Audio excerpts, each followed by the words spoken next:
Ladies and gentlemen, dear colleagues, friends of the forest sector in the Barents region, welcome to Barents Forest Forum 2021, a webinar on the cooperation on the forests in the Barents region. My name is Pål Vidar Solli. I'm a Director General in the Department of Forestry and Resource Policy in the Norwegian Ministry of Agriculture and Food. The Norwegian chairmanship of the Barents Euro-Arctic Council and the Västerbotten chairmanship of the Barents Regional Council are hosting this conference to highlight the importance of the forest for the economic and social development and environment in the Barents region. Before we begin, I would like to give you some practical information. The webinar is translated into Russian and English. In order to receive the translation, you will have to use the Zoom client. At the bottom row, you will find a globe symbol where you can choose between English and Russian. You're welcome to ask questions in the Q&A box.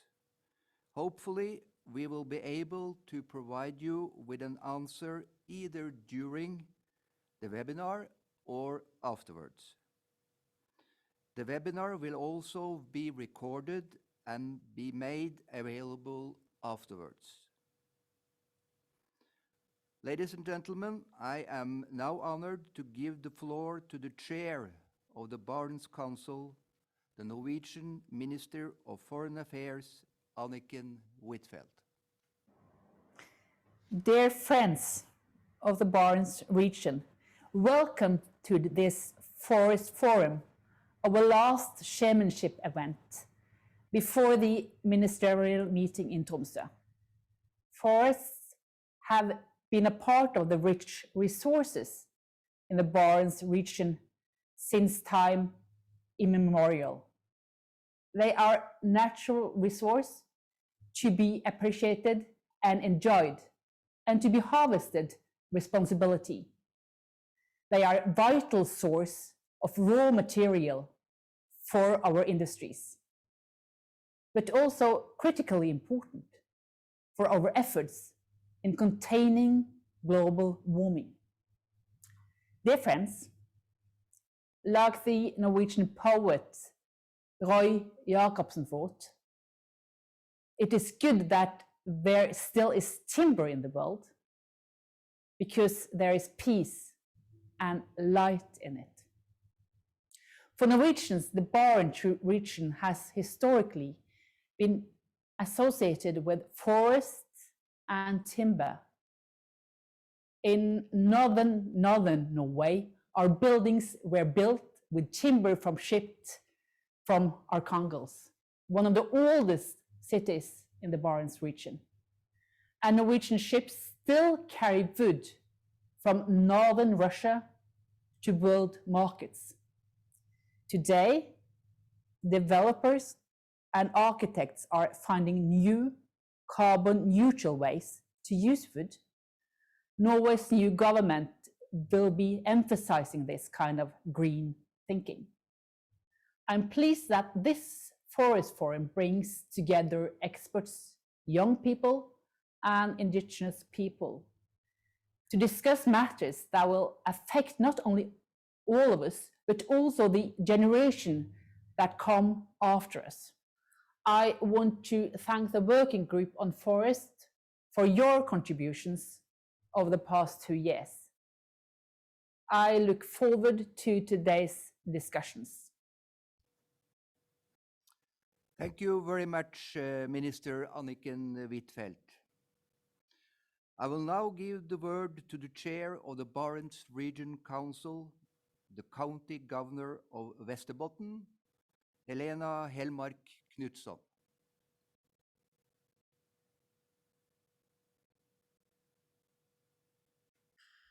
Barents friends, it is a pleasure for me to be here with you today. My name is Helena Hellmark Knutsson, and I'm the Governor of Västerbotten and the Chair of the Barents Regional Council. Västerbotten has, together with Norway, chaired the Barents Cooperation for almost 2 years now. We started our chairmanships by arranging the Barents Forest Forum here in Umeå, and here we are again, completing the circle. Much of the Barents region consists of forests. The forests in the region has throughout history contributed to the welfare of entire countries and continues to do so today. We have tradition, knowledge, and a strong feeling for the forest. We are on the cutting edge of research, energy efficiency, environmental awareness, and industrial expertise in production technology. The forest industry is a vital driving force for national, regional, and local development. Forests are also attractive for recreation, such as fishing and hunting, for the tourism industry, and of course for reindeer herding. We have, as the policymakers, have a difficult task to balance all the various interests for the forest and to promote the sustainable management of forest resources. When drafting our chairmanship program 2 years ago, forests was an obvious topic to touch upon. 2 priorities that we have been working with and that I feel a little bit extra for is, first, gender equality. Forestry has traditionally been a man's world, and we work hard to change that. The population is aging, and it has become important for us to make sure both women and men want to stay and work here. Gender equality can be a prerequisite for regional prosperity and development, and I'm looking forward of hearing more about the practical gender equality work in the forest industry. Secondly, youth. An active youth policy in the Barents region is required to secure a sustainable population in the region. This is the same as with gender equality. We must make it attractive for young people to stay in, return to, or move to the region. To do that, we need attractive employers, and I hope that the forest sector is that. How the younger generation view the future for forest and bioeconomy is a highly relevant topic. We have 2 very interesting days ahead of us, and I hope that these days will give ideas for future cooperation within the forest sector in the region, because we have a lot to learn from each other. Thank you. Thank you very much, Helene Hellmark Knutsson. I'm also honored to bring the warmest greetings from my new Minister of Food and Agriculture, Sandra Borch, who was appointed only a few days ago and unfortunately did not have the opportunity to participate in today's meeting. The new Norwegian government has given forests and forestry a high priority on their political agenda and are aiming to strengthen the forest role in value creation, climate change mitigation, and climate adaptation efforts in Norway.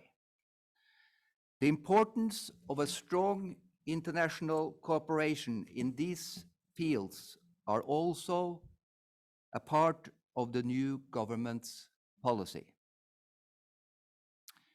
The aim of the cooperation on forests in the Barents region is to promote sustainable management and utilization of forest resources and ecosystem services in the region. It's also to follow a timely contribute to activities in the Barents cooperation, to advocate a balanced and coherent view on forest as well as on products and services they provide.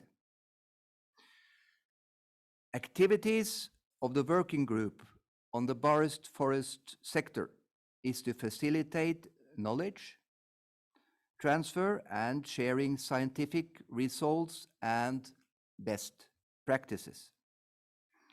This has been the focus during the 2 years of the Norwegian chairmanship of the working group. This webinar marks the end of the Norwegian chairmanship, and we would like to highlight 2 topics of great importance for the forests in the Barents region. The topic today is forests in a circular bioeconomy.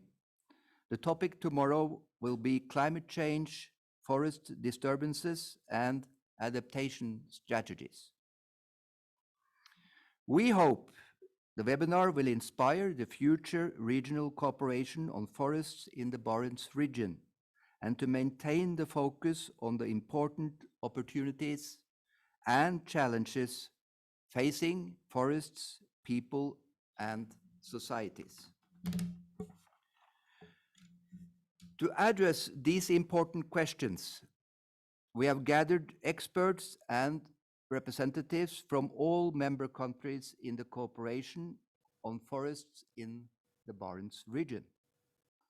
We are very grateful to all who contribute to the work in this cooperation and the Barents Forest Forum. Our keynote speaker today is Mark Pallai, Director of the European Forest Institute. Mark Pallai also leads the Circular Bioeconomic Alliance established by His Royal Highness the Prince of Wales under his Sustainable Market Initiative. I know Mark as a leading expert on forests and global change,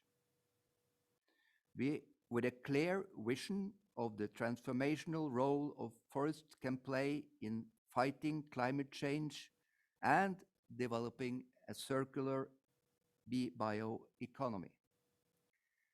We appreciate very much that you could join us today.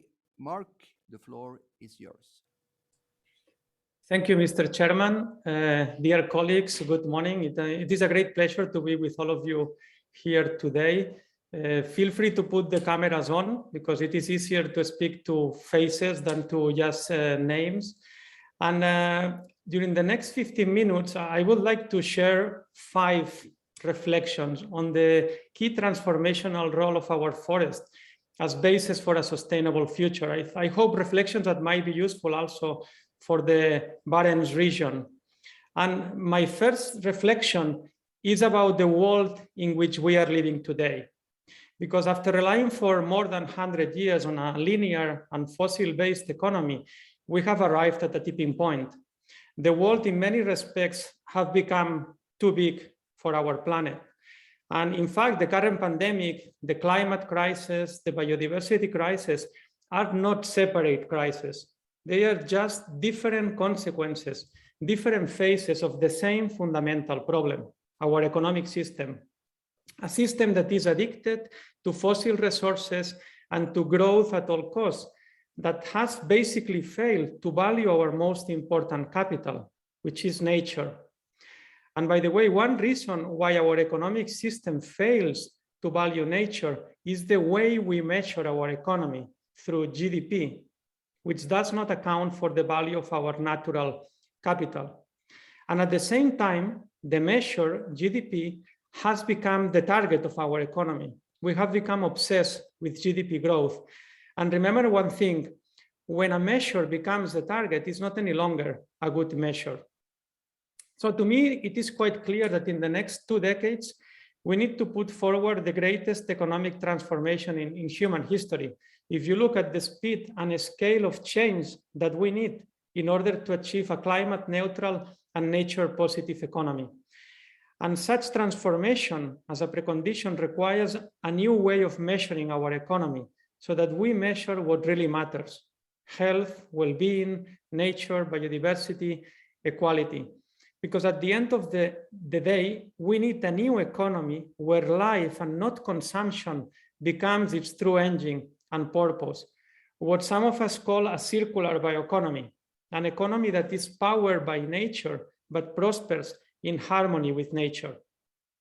And I think we need to use these circular bioeconomy lenses in order to be able to see the transformational potential of our forest. And this brings me to my second reflection. And my second reflection is the following. Too often, policymakers and stakeholders, especially now, see our forest as a tool to compensate for a broken economic system. Yeah? But why? Because they are looking at forests with linear fossil economy lenses. So they see the forest as a shortcut, as a way to compensate for a system that is not working. And I believe that forests are rather a tool to transform our economic system, to transform it into a circular bioeconomy. Because a circular bioeconomy is about investing in nature as the true engine of our economy. It is basically about managing sustainably our biological systems in order to produce in a synergistic way food, energy, ecosystem services, bio-based solutions to decarbonize our economy while restoring biodiversity and creating new jobs. So I like to see the circular bioeconomy as an opportunity to holistically rethink our land, food, and energy systems in order to catalyze the transformational change that our cities and key industrial sectors need in order to become circular and climate neutral. And forests are central for such transformation because they are not only our largest terrestrial carbon sink, and they are not only the main terrestrial source for water and biodiversity. They are also the main source for non-food, non-feed biological resources. Resources that, if managed sustainably, are renewable and circular by nature. And this is why forest-based solutions are key to decarbonize our economy, especially now with the good news that science and technology are bringing to us, because with new technologies, we can transform wood, remember the most versatile material on Earth, into a totally new range of bio-based solutions that can replace and environmentally outperform fossil products and non-renewable materials from important sectors like construction, textiles, chemicals, packaging, or transport. So forests are crucial to transform our economy, to decarbonize our economy. But in order to unlock the transformational potential of our forests, and now I move to my third reflection, we need to understand forests as what they are, long-term complex systems. This is my third reflection. And I want to put emphasis on that because also too often politicians, business leaders from different sectors look at forests within short-term cycles in connection to the temporal scales in which they are basically operating. And remember that the only good short-term approach when talking about our forest is the long term. Let me exemplify what do I mean with that by looking at what has happened to European forest in the last 5 decades. In fact, Europe, and this is quite remarkable, has managed to simultaneously increase the forest surface, the growing stock, the forest sink, and the wood that we harvest from our forest. All that while also increasing the extent of forest protected areas. This is due to many different reasons, but especially because there has been a dynamic forest sector behind, committed forest owners, good scientists, technical people and managers on the ground. And this explains why EU forests are hosting 4% of the world's forests, 4% only, but they are responsible for 40% of the global forest products export value. 40%, 40. Just compare, for example, to Russia, which is one of the countries that we are having today in this seminar. Russia is hosting more than 20% of the world forest, but is only responsible for 4% of the global forest products export value.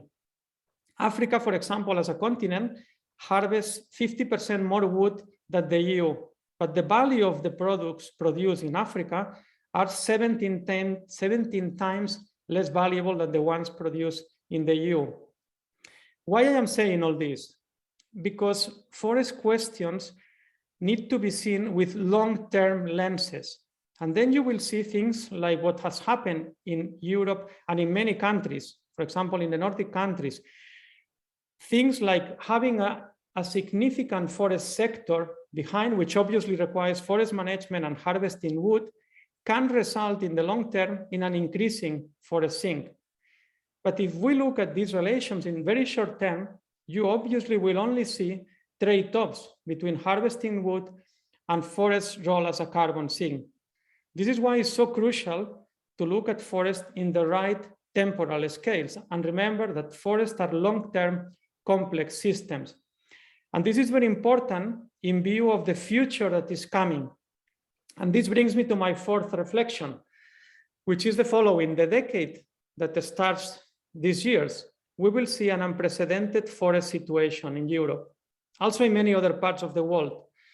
And this unprecedented forest situation is explained by two main structural changes or impacts. First of all, the impacts of climate change and related natural disturbances are going to be of unprecedented nature, especially in the Barents region. We are already seeing in many parts of Europe how many millions of hectares have been affected in the last 2-3 years by bark beetles, forest fires, storms in regions that were not used or were not common, all this. And this will only accelerate in the future, especially if we don't act fast enough. The second structural change that we will see is the fact that the forest-based sector and forestry will also face unprecedented opportunities related to their potential to deliver renewable bio-based solutions to decarbonize our economy, which is crucial if we want to fight climate change, which is also behind the natural disturbances that we are seeing accelerated. So the key challenge that we face in the next 10 years is to be able to use such emerging economic opportunity as an opportunity to fight climate change and address the natural disturbances and the biodiversity erosion that many of our forests are facing. So basically to use the economic traction that the forest-based sector will experiment in order to finance and implement the urgent biodiversity and adaptation measures that our forests need to still be adaptable and resilient to climate change. And to do that, we need integrative approaches. We need to recognize that biodiversity and bioeconomy are the two sides of the same coin, the coin of long-term sustainable and resilient forest. But this to happen, we need from one hand, the forest sector recognizing that investing in biodiversity is a priority investment for a resilient and sustainable business. So the forest sector should be the first interested in investing in biodiversity and adaptation measures. Otherwise, we will not have a resilient business. But also those people only interested in protecting forests for biodiversity and carbon sequestration need to realize that in a changing environment, when talking about a dynamic and complex system, we will only manage to protect forests using dynamic approaches, which include active management, and recognize that we will need massive investments. And these investments can not only come from the public sector. So we need the engagement of the forest sector, forest owners. So basically, we need to put forward integrative approaches at governance and management level, coming based on a public and private partnership. So to summarize this reflection, the fourth reflection, biodiversity and bioeconomy, especially in a European context, but not only, should be seen as mutually reinforcing questions. not separated or opposing as each other. You know, this has been a very artificial polarization created in the last years.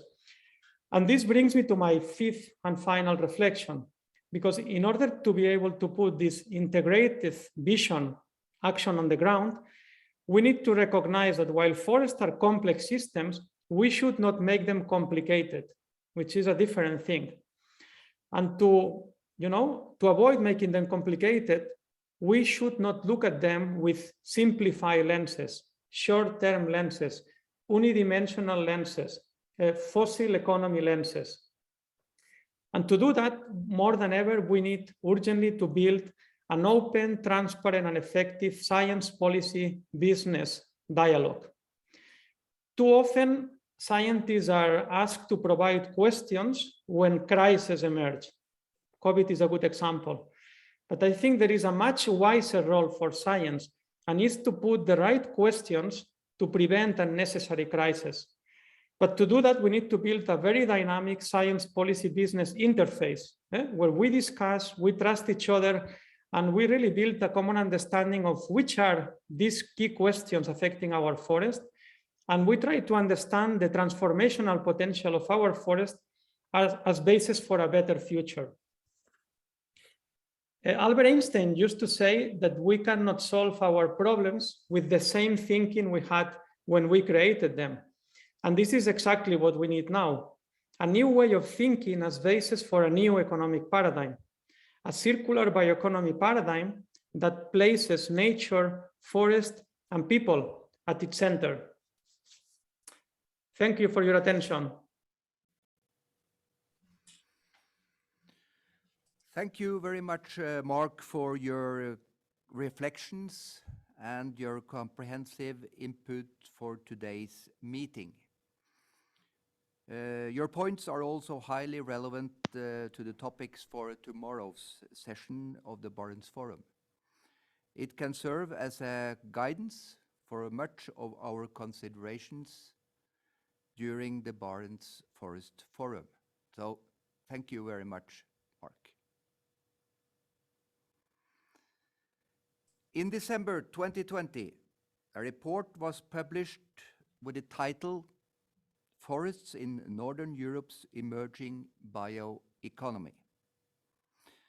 The work with this report was initiated during the previous Barents Forest Forum in Umeå and has continued during the work with forests in the Barents Cooperation. You may find the report by clicking on the title in the program for today's webinar. Camilla Willmark was the editor of the report, and she was accompanied by co-authors from Finland, from Sweden, and from Norway. Camilla Willmark is our next speaker. Camilla is Associated Professor at the Swedish University of Agricultural Science and the coordinator of the Forest Bioeconomy Network, an EFI research network. So, Camilla, the floor is yours. Thank you, Mr. Chairman, and thank you very much, Mark, for that beautiful introduction. And I'm just sharing my screen. I hope that everything shows perfectly. So I would like to present some of the results from this report, and it's a rather extensive work that has been carried out over during the pandemic year of 2020, together with colleagues from Luke in Finland and from Nibio in Norway, together with me. And as was mentioned, you find the report clicking the link. So just to give a little bit of context to our region, we see that in this report we cover Sweden, Finland, and Norway, and we see that the green areas on this map is showing the cover of forests. We have a large cover of forests in this region, and that makes us a little bit extinguished compared to the other European countries. It also means that we have a lot of dependence within our separate countries toward the forest and the forest industry, not only for creating products that we can utilize in our daily work, but also creating job opportunities, contribution to the GDP, and also a great opportunity for recreation. Something that we have seen over the pandemic years as being very important for people turning back to the nature, turning back to forests and to use the forest for their own well-being.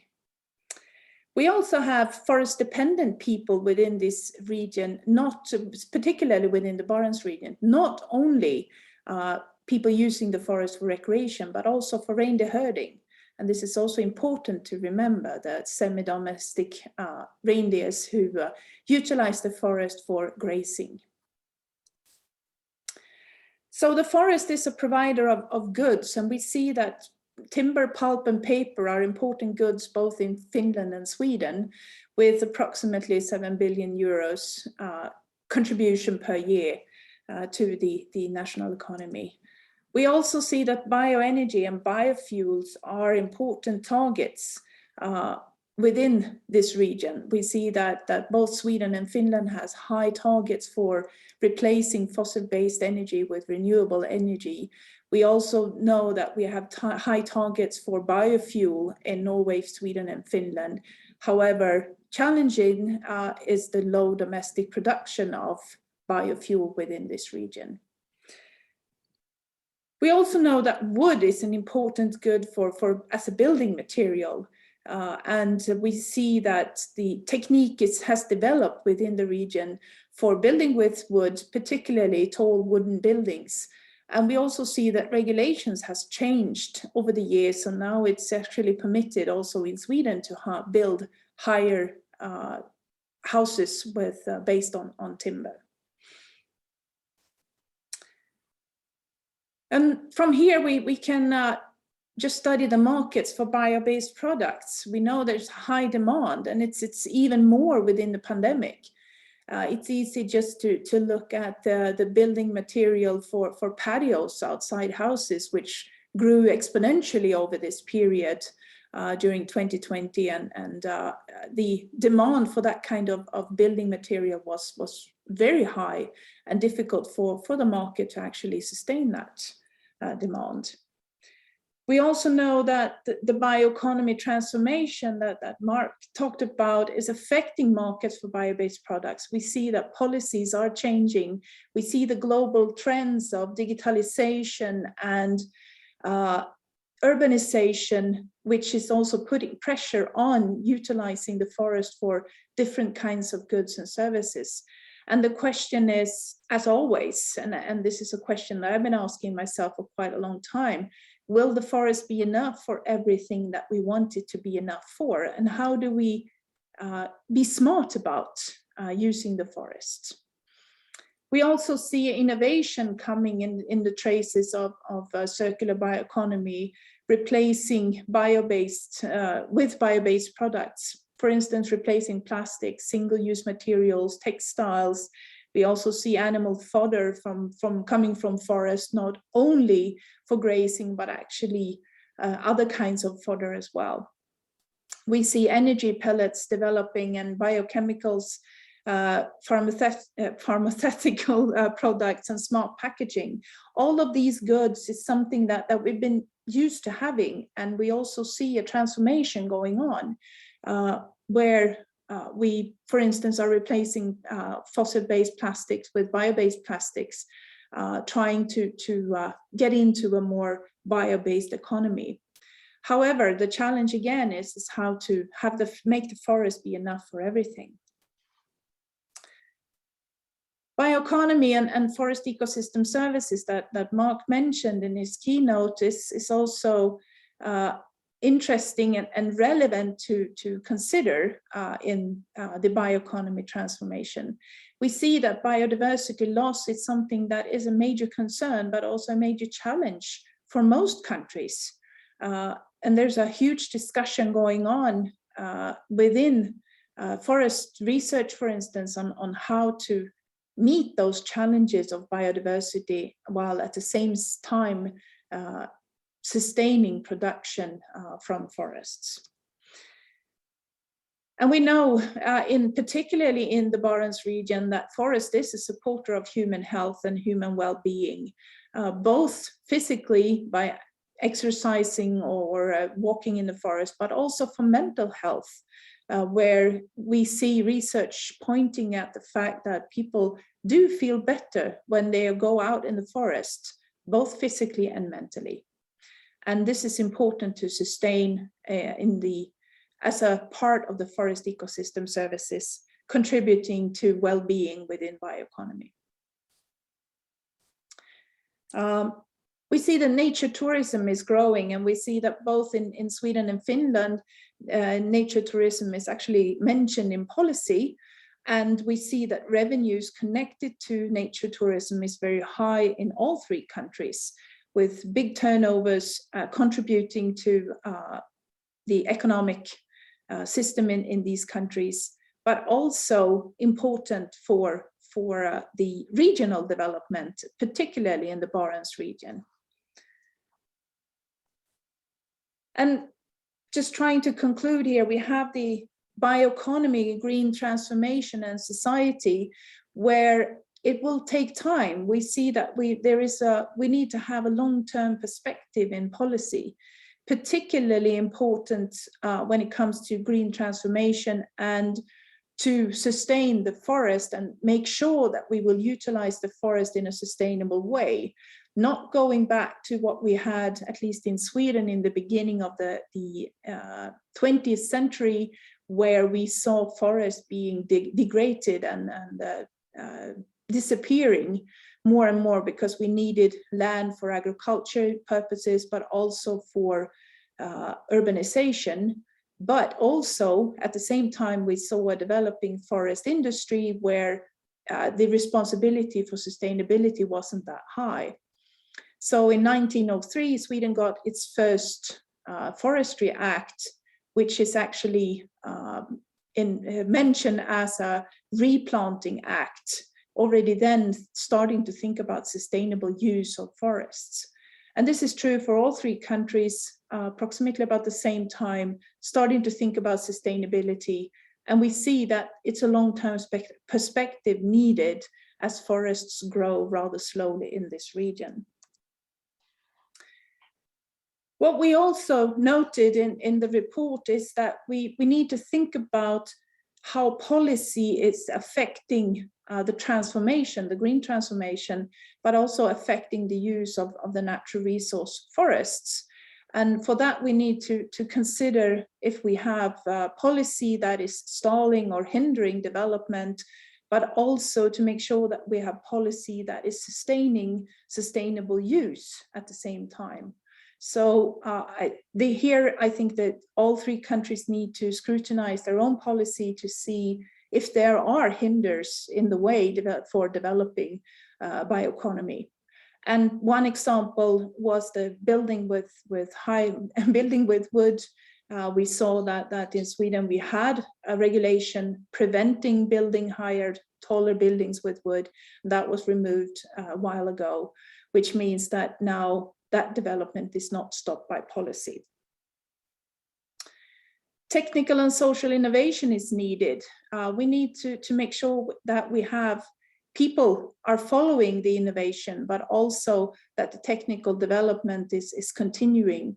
And here we might need to as countries and as a region, make sure that there are funds for technical development, but also to help people to understand the needs in this green transformation, that we need to potentially change our way, our behavior when we buy and sell goods, that we are considering sustainable use, reuse, to implement the circularity within the human behavior. So both is needed in a bioeconomy, both technical and social innovation. We also need to make sure that we have an innovative governance structure, that we have a good structure within the countries and within the regions. So we collaborate together within regions to make sure that we are helping each other instead of fighting each other instead of fighting each other. And again, what are the attitudes and preferences of consumers? Are there differences between people living in the urban area and the rural areas when it comes to preferences connected to bioeconomy, to circularity, but also to forests? And are there differences between young and old in their preferences? And how can we help potentially young people to understand, or older people to understand, the needs of this transformation and how to adapt to the social innovation and technical innovation that's ongoing? And these are question marks which we raise in the report. And I think from here we can have a really good collaboration between the countries within the region. And particularly, again, coming back to the more of everything that I talked about earlier, can we have everything anywhere, everywhere? Can we have for all forest ecosystem services, from producing timber to biodiversity to recreational use, in the same plot, in the same areas within the forest? Or can we differentiate our management of forests? And how do we balance these trade-offs between different ecosystem services that needs to be made? And how can we draw benefits from these synergies that we can find between different ecosystem services? These are questions that needs to be discussed, that needs to be brought forward and discussed by policymakers, by people in society, to consider where are we going and how are we going to have a sustainable use of forest ecosystem services and still develop our society into a circular bioeconomy. And of course, choices has to be made. I think I mentioned this. We also have different scales. We connect to differences between a natural forest and forest-based sector. And how do we connect to these differences? We might have landscape perspectives, but we also have perspectives over a full region, like the Barents region. How do we help each other to plan how we manage the forest and how we develop our society into a circular bioeconomy? And we can also see that bioeconomy can be implemented differently. We have the national level, we have the regional level, like the Barents region, but we also have the global scale. And maybe we need to think about circularity and bioeconomy differently in these different regions. And we have to keep different focuses at different levels. And these questions is something that I strongly believe needs to be discussed within, for instance, the Barents region that we are in today, but also on the EU level, on the UN level, but also on the national level, and maybe the local societies as well need to discuss how we face the challenges of transforming into a circular bioeconomy. And with that, I thank for your attention, and I hope that you will download the report, and we're more than welcome with questions and comments via email or in the chat. Thank you. Thank you very much for your introduction, Camilla Widmark. You will also join us later today when we have invited youth representatives to a conversation about the future of the forest sector in the bioeconomy in our region. Ladies and gentlemen, our next speaker is Markus Lier. He is a researcher at the Ministry of Agriculture and Forest in Finland. Markus was one of the co-authors of the above-mentioned report. We look forward to hearing your views on the prospects for the forest-based bioeconomy in the region. The floor is yours, Markus. Dear friends of bioeconomy, dear excellencies, dear colleagues, thank you very much for the opportunity to speak today in front of you. I have to say that I'm currently working at the Ministry of Agriculture and Forestry, but I'm also working at the Natural Resources Institute in Finland. So it's a kind of two hats that I wear today. I slightly rephrased the title of my presentation, and the idea would to look at the whole bioeconomy and not only to the forest sector. And perhaps at the end of the presentation, you can see why. I also would like to say that the thoughts that are presented here do not reflect any official position of the Ministry of Agriculture and Forestry of Finland. As interesting as it would be to focus only on the Barents regions, I also displayed to you today other countries to get some food for thoughts, I think. And this presentation is a compilation of two research reports, one presented already by Camilla in the previous speech, and then a report we did with two local colleagues. My presentation is structured in two parts. First part is what is the current state of bioeconomy, and from where would we like to go from here in the Barents region. A bioeconomy definition in the bioeconomy strategies in the EU, Finland, Norway, and Sweden shows it very well. But of course we have to say that in Sweden, at least to my knowledge, there is no bioeconomy currently, a bioeconomy strategy currently existing. And in Finland, there's just a revision to be published of the revised bioeconomy strategy of 2014. But if you look at these different definitions of a bioeconomy, then we can say that the bioeconomy or bio-based or circular economy is defined by the EU, Finland, Norway, and Sweden as not only focusing on the sustainable use of natural resources or the replacement of non-renewable by renewables in all sectors and processes, but also on reducing the resource-intensive processes and the cascading use of materials. And if you look a bit closer at the definition of the bioeconomy at national bioeconomy strategy, it reveals that in most cases, they first describe the primary resources, so in our case, the forest, but also, of course, including the agriculture, how the resources is used and manufactured. And I also have to say, not only the agriculture, but also the fishing industries, as it is quite important to some countries presented to here. So how the resources used and manufactured, how the bioeconomy can tackle further or future social challenges, and how research and development is foreseen within a bioeconomy in a country. And just aside, but interesting to know for you perhaps, is that in the German bioeconomy strategy of 2020, CO2 and microbes are mentioned as a resource important to the success of a bioeconomy. The presented data is from three different sources, and they are not harmonized, neither are trends presented, but this is just to show you the contribution of the bioeconomy to jobs and growth within the different bioeconomy sectors. So we have the primary sector, the production sector, and the service-related sectors.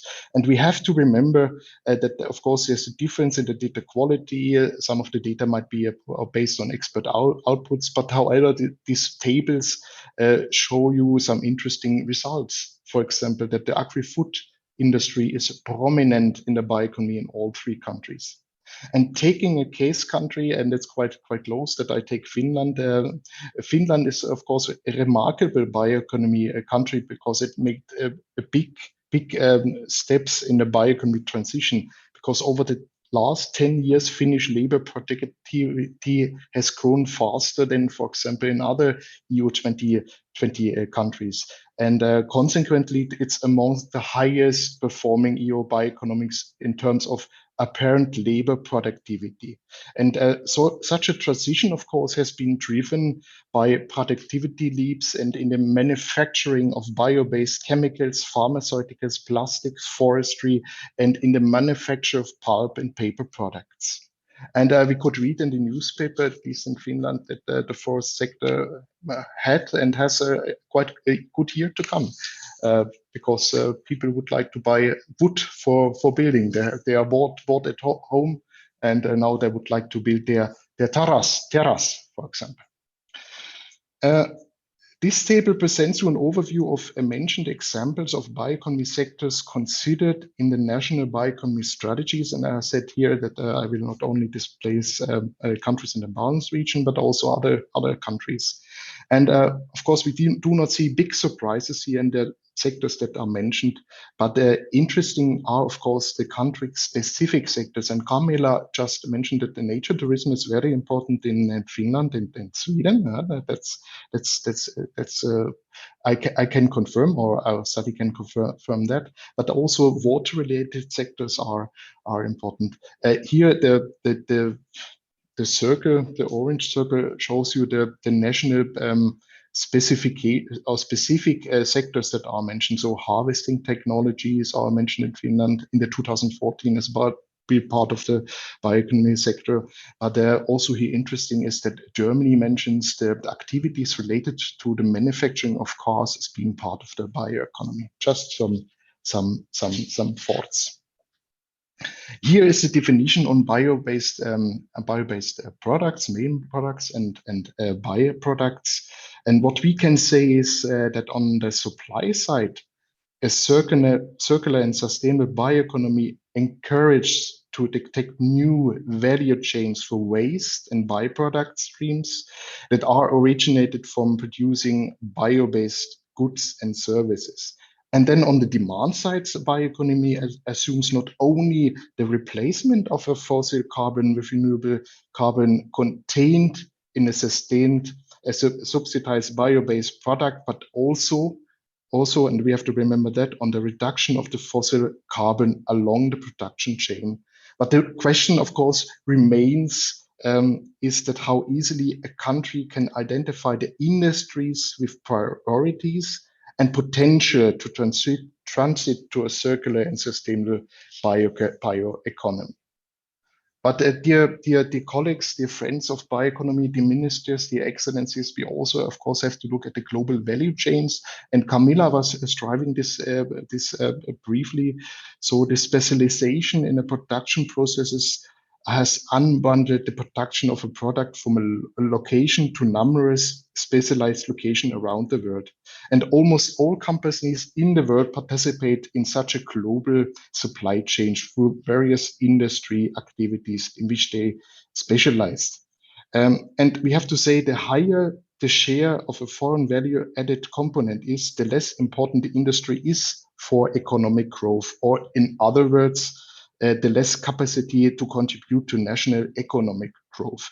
And we have here this picture presenting, and it's from a publication from colleagues in Croatia. I really recommend you, so you can here see the country's backward and forward participation to economy. And what does it mean? So a country either provides inputs for other countries' export, that's a forward participation, or a country uses inputs to generate exports, that's a backward participation. And what does it mean? So, for example, we have small open economies that are countries characterized by the above average share of intermediates, both in total exports and total imports. And for example, Luxembourg would be such a country. Or we have countries that are raw material exporters, and we have two of the countries also presented here today.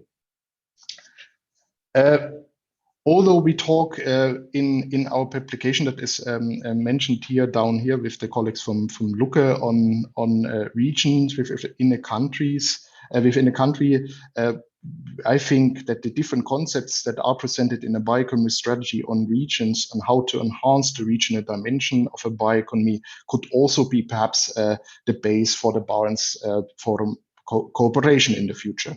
So, for example, it includes concepts that focus on the establishing of regional consulting hubs, establishing clusters or networks to advance the regional supply chain, or concepts that focus on cross-sectoral, cross-regional, and interregional value chains.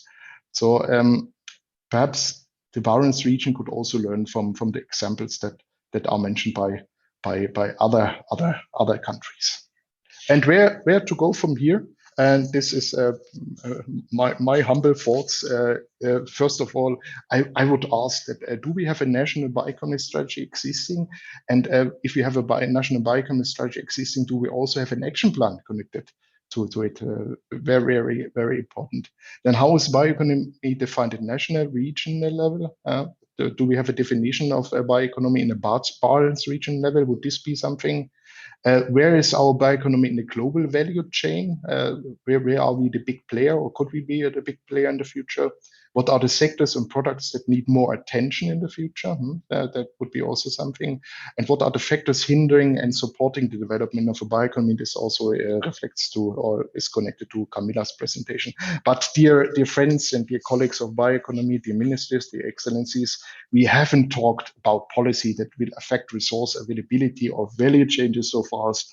And here I would just finish this presentation with a screenshot of a recent published of the recent published Fit for 55 package by the European Commission, with the remark that there might be the possibility of conflicting bioeconomy related targets, for example, on which bioeconomy products a strategy is mainly focusing on.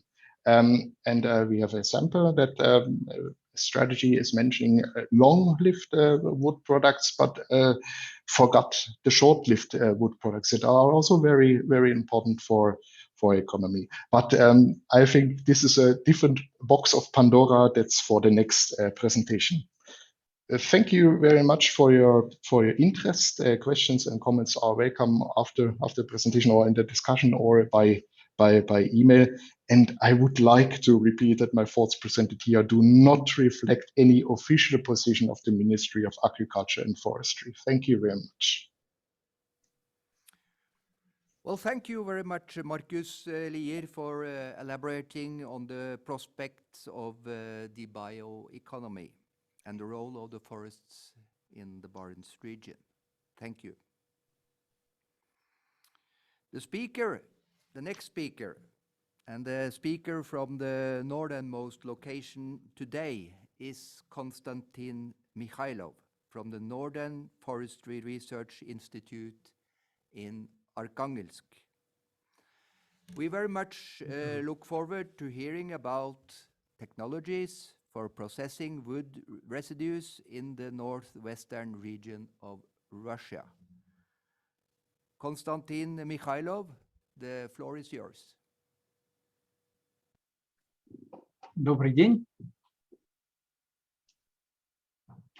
Меня слышно? Надеюсь. Ренат, меня слышно? Я бы хотел обратиться сразу к слайду номер 2. Сказать, что мы знакомы с этой большой фундаментальной работой, и она нам очень помогла в нашей научной деятельности. Она обозначила те направления, вопросы и прикладные аспекты развития биоэкономики. Еще один слайд, 3, несколько конкретизирует наши исследования и говорит о том, что вот очень важное направление производства биотоплива из древесных ресурсов, мы немножко сузили это понятие до древесных отходов. Посмотрите на этот слайд. Этой проблемой озабочены коллеги из-за океана. Они целый репорт составили. И вот один из подзаголовков звучит так: а где же Европа возьмет сырье для производства пеллет в необходимых объемах? Всем известно, что это очень динамично развивающийся рынок. Наше исследование мы сосредоточили на территории северных. На следующем слайде мы выделили в рамках северных территорий еще так называемые арктические территории, определенные таким статусом российским законодательством. Речь пойдет о территориях Мурманской области полностью, 3 муниципальных районах Республики Карелия, Архангельская область, 4 муниципальных района и Ненецкий автономный округ полностью. Мы поставили задачу представить потенциал древесных отходов именно в этих территориях. И среди некоторых подходов мы представляем результаты одного расчета по объему вырубаемого сегодня древесины и тем объемом древесных отходов, которые образуются по хвойным породам ель и сосна. Следующий. Вот первая табличка как раз демонстрирует нам эти объемы. Маленький комментарий к тому, что за год накопилось, появилось вот на этой территории. Что из себя представляют вот эти 372 тысячи кубометров? Это фактически объем, необходимый для работы либо 5 средних пеллетных заводов в течение года, либо вот одного среднего такого предприятия в течение 5 лет. То есть это очень привлекательный потенциал для организации реального производства. Для того, чтобы организовать вот такую экономическую деятельность, всем известно, требуется доступность этих ресурсов. На следующем слайде мы представили характеристику по регионам автомобильные и железные дороги. Главный вывод, какой можно сделать из этой таблицы, что транспортная сеть развита не очень хорошо, недостаточно для масштабной экономической деятельности, и при этом еще присутствует очень серьезная дифференциация, неравномерность распределения транспортной доступности. Тем не менее, мы обращаем внимание, что это очень привлекательный для развития биоэкономики регион. Новинкой прозвучит то, что с 2020 года российское правительство предлагает реальные льготы для бизнеса, который будет инвестировать именно в эти территории и, в частности, в лесной бизнес. Следующий. Среди вот этих льгот и преференций мы можем назвать снижение ставки налога на добавленную стоимость до 0, на 10 лет освобождения от налога на прибыль, льготы в виде также снижения налога для ледового транспорта, который будет поставлять готовую продукцию. Это федеральный уровень. Региональные власти также откликнулись на эту инициативу и предложили дополнительно для бизнеса региональные льготы. Ну вот мы взяли в качестве примера Архангельскую область и называем такие наиболее значимые льготы как для инвестора, как, например, предоставление земельного участка без конкурса, компенсация страховых взносов до 75%. Какие требования при этом выставляет государство инвесторам? Это зарегистрироваться в качестве арктического резидента. Бизнес-проект, инвестпроект должен быть новым. И минимальные инвестиции для получения такого статуса от 1 миллиона рублей. Когда мы задались вопросом, какие технологии, инновационные технологии могут быть использованы для освоения вот этого лесного ресурса, мы прибегнули к опыту наших соседей норвежской компании Чуди Shipping Company, с которой имели небольшие контакты еще до начала вот этой пандемии, и которая использует в своей деятельности следующее. Технологии химической переработки древесных отходов, причем делает это на мобильных морских установках. Такой проект, насколько нам известно, был поддержан правительством Норвегии, и руководство данной компании разрешило нам любезно сослаться вот на этот проект, рассказать о нем. Ну, первое, что можно здесь сказать, это, конечно, решение проблемы транспортной доступности сырья, что очень актуально в арктических северных условиях. Снимается зависимость от дорог на материке. Второй момент – это широкий спектр технологий химических, которые могут быть использованы, и при этом расширяется значительно ассортимент получаемой продукции через применение химических технологий. В общем-то, компания, когда представляла экономические выкладки, они были достаточно привлекательные. Следующий слайд. Исходя из того небольшого опыта сотрудничества с этой компанией мы постарались обобщить вот такой опыт российский и норвежский. Составили таблицу конкурентных преимуществ в случае сотрудничества, в случае использования вот этих технологий. Вы можете это увидеть в таблице 4. Самое главное, что здесь следует сказать, что и норвежская, и российская сторона в рамках данного проекта получает дополнительные конкурентные преимущества, но при этом не конкурирует между собой. Вы знаете, что в экономике это очень важно. То есть здесь получается такая синергия от совместного использования этих ресурсов. Мы делали в нашем институте проект не только для крупных компаний, вот как называемая нами Чуди Shipping Company, но и для среднего и малого бизнеса. Он представлен у нас в публикациях. Это следующий слайд. В результате мы посчитали возможным сформулировать те направления, которые могут быть реализованы в рамках интеграции вот наших скандинавских и российских коллег. Следующее.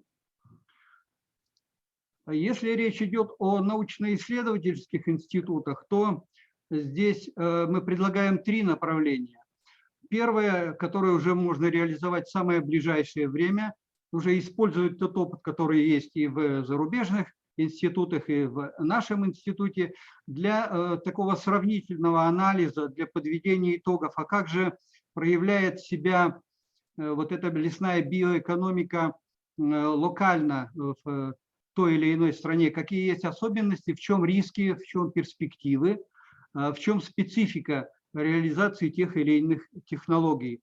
И, конечно, мы видели бы результат такого сотрудничества в виде публикаций в востребованных специалистами научных журналах. Второе направление касается подготовки будущего исследовательского проекта о подборе лесных пород именно для арктических северных территорий, которые бы в значительной степени смягчали вот это влияние потепления климата. Это могут быть породы быстрорастущие, которые не очень сегодня интересны лесному бизнесу, но которые в первую очередь будут выполнять функцию именно защитную, климатообразующую, связывающую углерод и в конечном итоге влияющие, замедляющие процессы потепления в регионе. Третье направление – это то, что касается недревесных ресурсов на данной территории, возможность их изучения, маркетинг, подбор технологий, изучение особенностей использования этих ресурсов. Что касается сотрудничества с коммерческими структурами, то наш институт готов оказать в первую очередь, конечно, консалтинговую помощь о том, как адаптироваться бизнесу, если он решит реализовывать свой интерес, свой коммерческий интерес вот на этих северных территориях. В чем особенность законодательства российского, в чем особенность законодательства вот как раз в этих арктических территориях, как иностранным партнерам, допустим, преодолеть вот те бюрократические барьеры для того, чтобы успешно вести бизнес, в том числе и на территории вот, севера России. Коротко все, спасибо.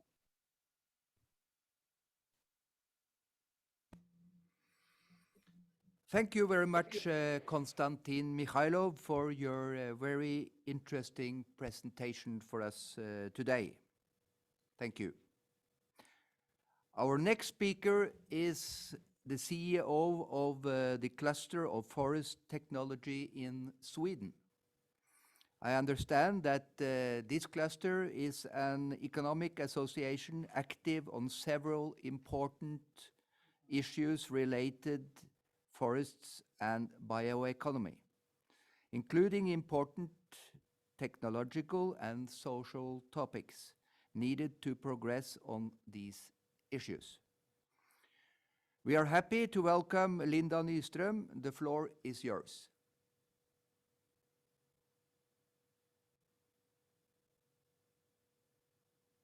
show you a video. So I asked Benjamin to help me to send that. And the video that you can see is 2 weeks ago. Vi började den här resan med att jobba med autonoma arbetsmaskiner någonstans i 2013-2014 och började arbeta med ritningar på en plattform för att kunna göra de tester som behövs för att så småningom då kunna nå autonomitet av arbetsmaskiner.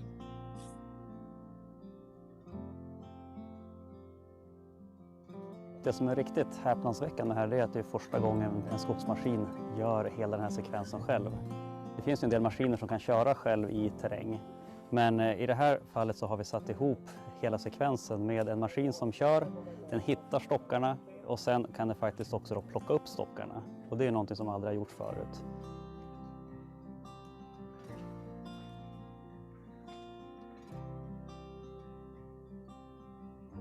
Vad vi vill göra med Auro-plattformen är att testa olika metoder.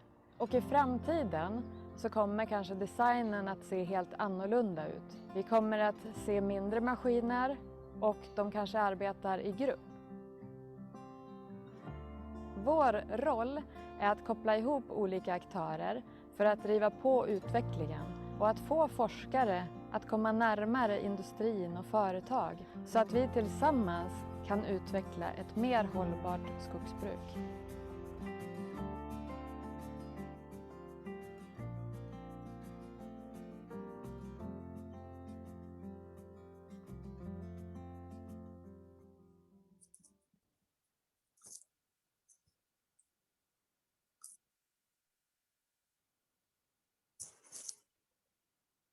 So what you saw on the movie was a world premiere autonomous forwarding that we presented on an exhibition 2 weeks ago. So this is very unique and I'm glad to be here together with you today and show a presentation for you. I will start to give you a short presentation about our cluster and then I will talk about people and forestry in the Barents region, policies and means for balanced participation in developing the circular forest bioeconomy. Oh, I'm sorry, I just have to go from there. So,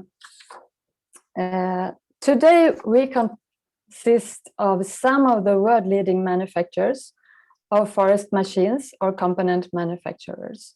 Together, they employ roughly 1,200 people and engage thousands subcontractors from other industries. So the total turnover is 6.8 billion Swedish crowns, making them increasingly important for our region and its growth, since most of them are located in and around the Umeå area. We are like a hub for forest technical innovation. And together we create a sustainable planet through cost-effective forest technology. Since our formation, we have put together a network of forestry businesses, government bodies, and researchers. And we have also worked a lot with gender equality, and I will come back to that. So in the movie, you saw a machine driving fully autonomously. And 1 year ago, we had a project together with Skogfors, SLU, and a lot of other partners also. And then we drove this machine that you can see in the picture. On the right hand, we have my colleague Anneli that drove the machine then by remote control. So that is a step from today's machine to go by remote control. And how can this affect in recruiting new people?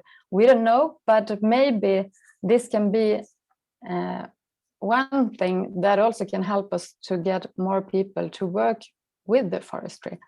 So in the future, maybe we put the person not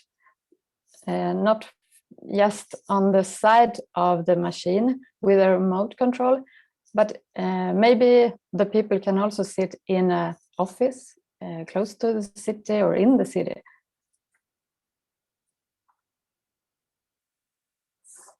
So I told you we have worked a lot with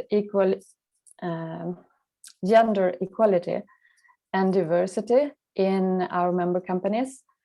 And about 11 years ago, we started a collaborative project to achieve a gender equal forest sector that welcomes women and men as employees at all levels. And after that, our members signed an intent to make sure they will work with this, because it's very important for us to recruit people in the forestry sector. And in the beginning, I had a picture showing also that we are around 16% women in our member companies. And in Umeå, we have 2 universities, and we have very young people in our community. So how can we attract them? That is a tricky question. And I will tell you a little bit about how we have been working with our companies. Many of the companies think at first that, what's in it for me? How can this be good for us to work with gender equality? And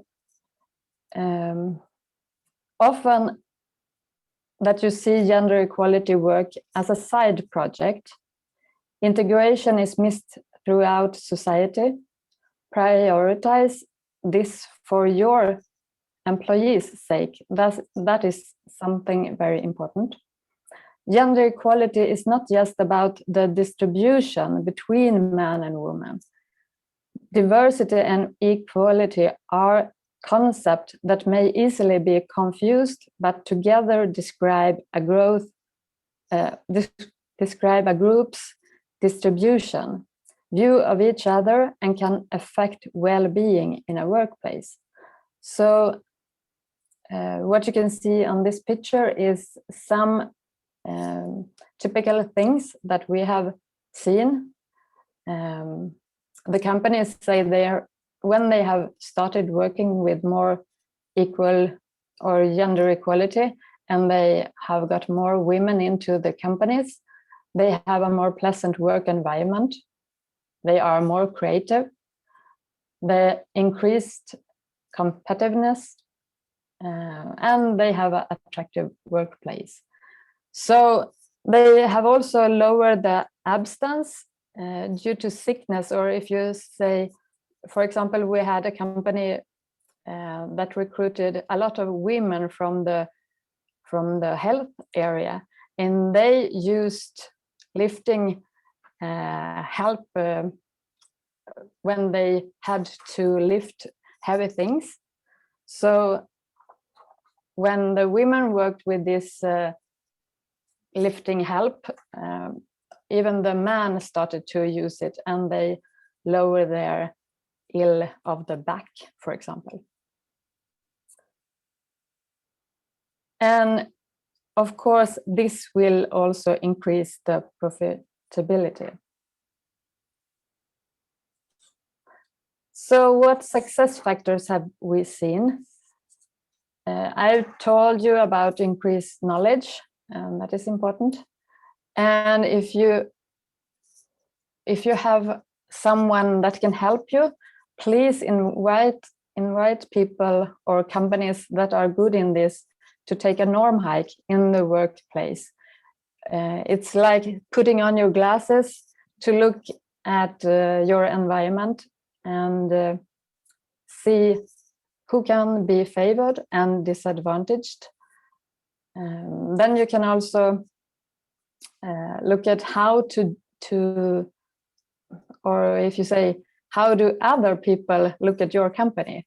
What do they talk about when they look at your company? And if someone leaves the company, of course, ask them why they leave, and is there something that we can find out that has to do with this masculinity or something like that. And when we recruit, look at the ads, articles, and photos. How do we use that in our material?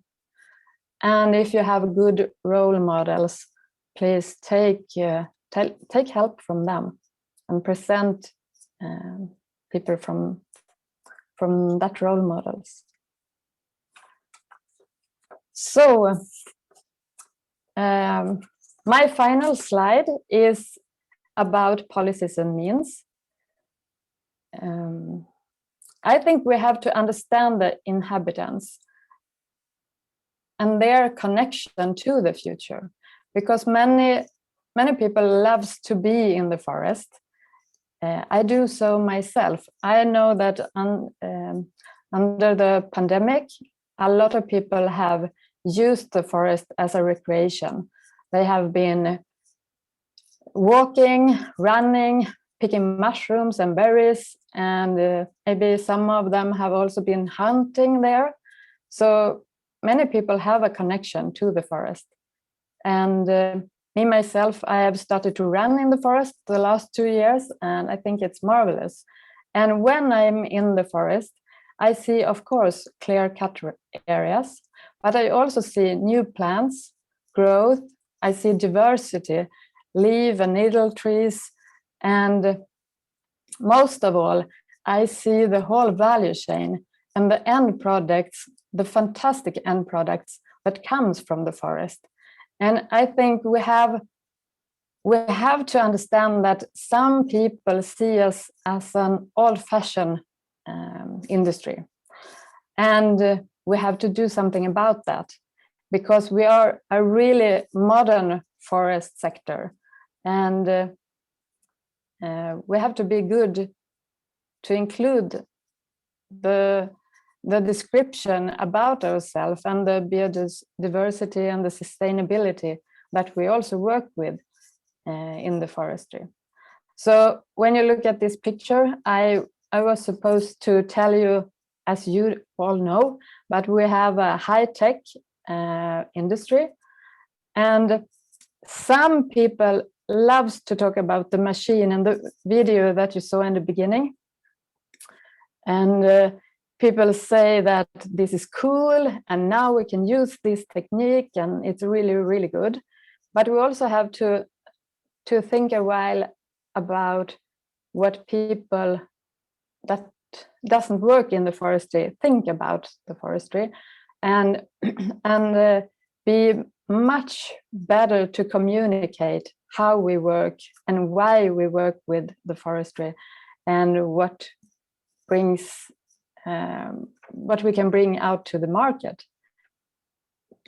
So, for example, when we look into our industry and the machine and the technique we work with, we can see that the digitalization can help us, and of course help the drivers of the forestry machine to take more care. Of course, they take a lot of decision and they take care today, but digitalization can help us to bring new data, more data into the machine, so the driver can see how they can include the biodiversity. For example, you can see a path, maybe you have a grid or something that tell you specifically, don't go here because it's not a good area to drive at because it's too much water right now, or things like that. So we have to be smarter in how we communicate. That is the big thing I think we have to work together with. And of course, many people are talking about the high-rising houses that we can build in wood. And in this picture, you can see a 20-story high building in Skellefteå. They are very, very good in strategies in some cities in Sweden. talking about that the municipalities say we will build 50% of all our houses in wood. But we have to do more here, because we can lower the carbon dioxide with 50% if we build the construction in wood instead of concrete.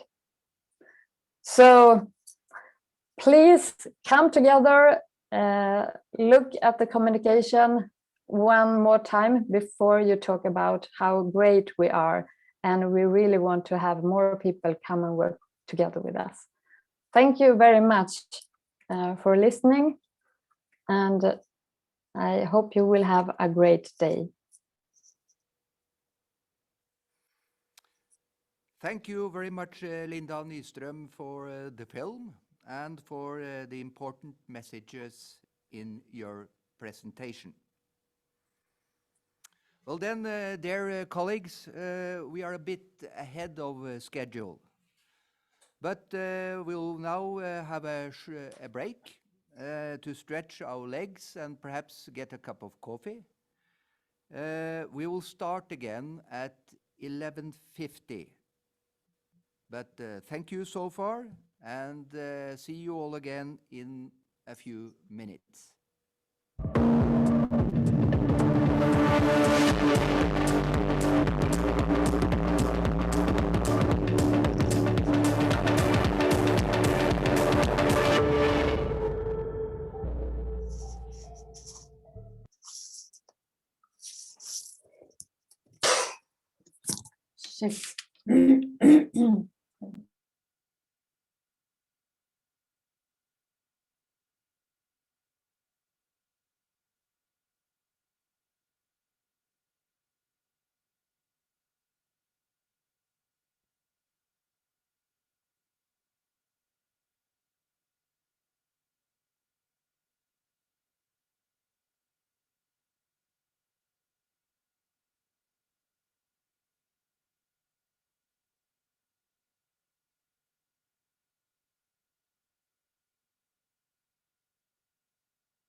Hello, Oscar. Can you hear me? I would just like to test your connection if you are available.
Dear colleagues, welcome back to the webinar. I hope you had a good coffee break. In the final slot today, we would like to listen to the views of the younger generation on forests and bioeconomy.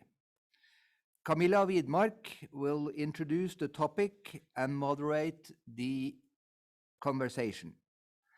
Camilla will also introduce the youth representatives in this panel. Please, Camilla, please bring us the youth views on today's topic. Thank you. Thank you, Mr. Chairman, and thank you to all of those of you who came back after the coffee break to discuss with us the perspectives of the youth. Before I start my presentation, or I can do it at the same time, I'd like you to take us back 2 years in time to Umeå in 2019, when we had the previous Barents Forest Forum. It was a very nice conference where we actually got to meet each other face to face and discuss challenges and exchange ideas about forests in the Barents region.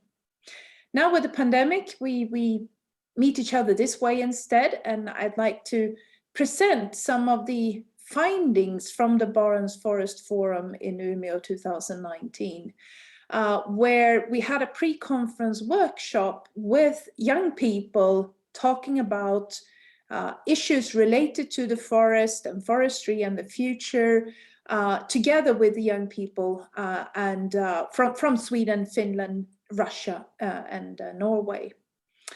And we had representatives from all of these countries present during the workshop, and we also had professional, if you will, older people involved in the session as well. So we had a very nice discussion over the afternoon before the conference actually started. During the pre-conference workshop, we discussed 3 cross-cutting themes in smaller groups and exchange ideas between the groups. And the topics were education, equal opportunities, and labor supply. And I'm actually going to connect back to a little bit what Linda was talking about earlier, but also what Mark and myself presented, and Marcus as well. So this will be an interesting session. And I please encourage everybody to write questions in the Q&A as I present, but also as we have a presentation. So if we start with some of the results, which you can find in a report, which I believe is linked in the program as well, we talked about education, and the young people found 4 different categories of education which they found particularly challenging. And one is the knowledge of the forest. And maybe this has changed a little bit in the pandemic, where people have gone back to the forest a little bit more for recreational use, etc. But the group pointed out the fact that the knowledge about forest and the connection with the forest has changed.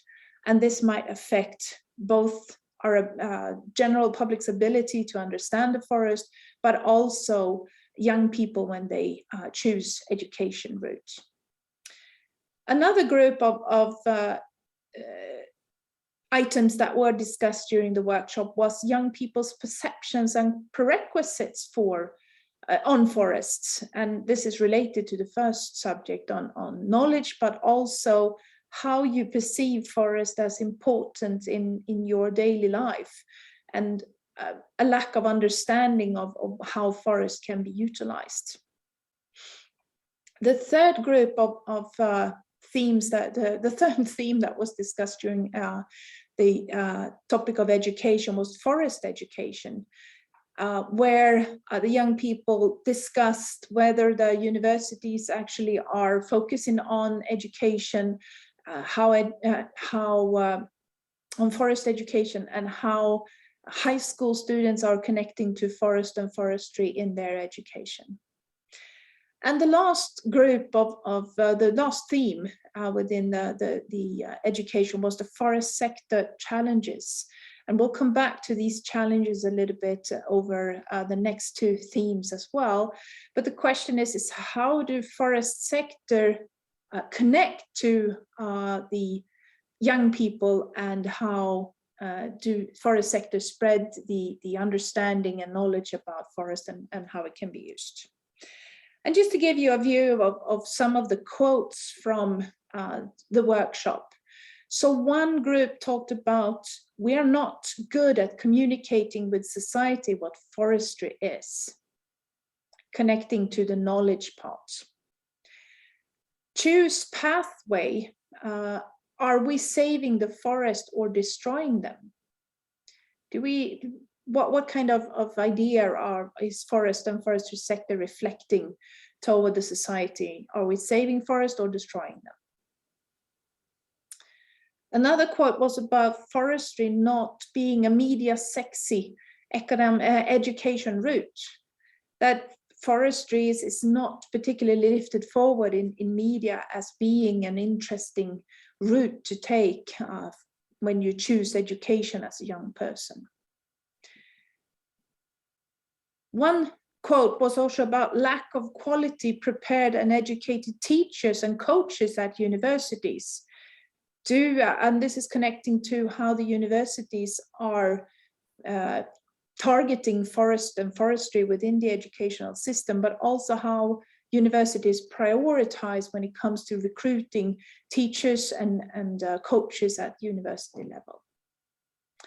Last but not least, we have one quote talking about stereotype that this forest is for losers and people who work by hands, not for scientists and other specialists.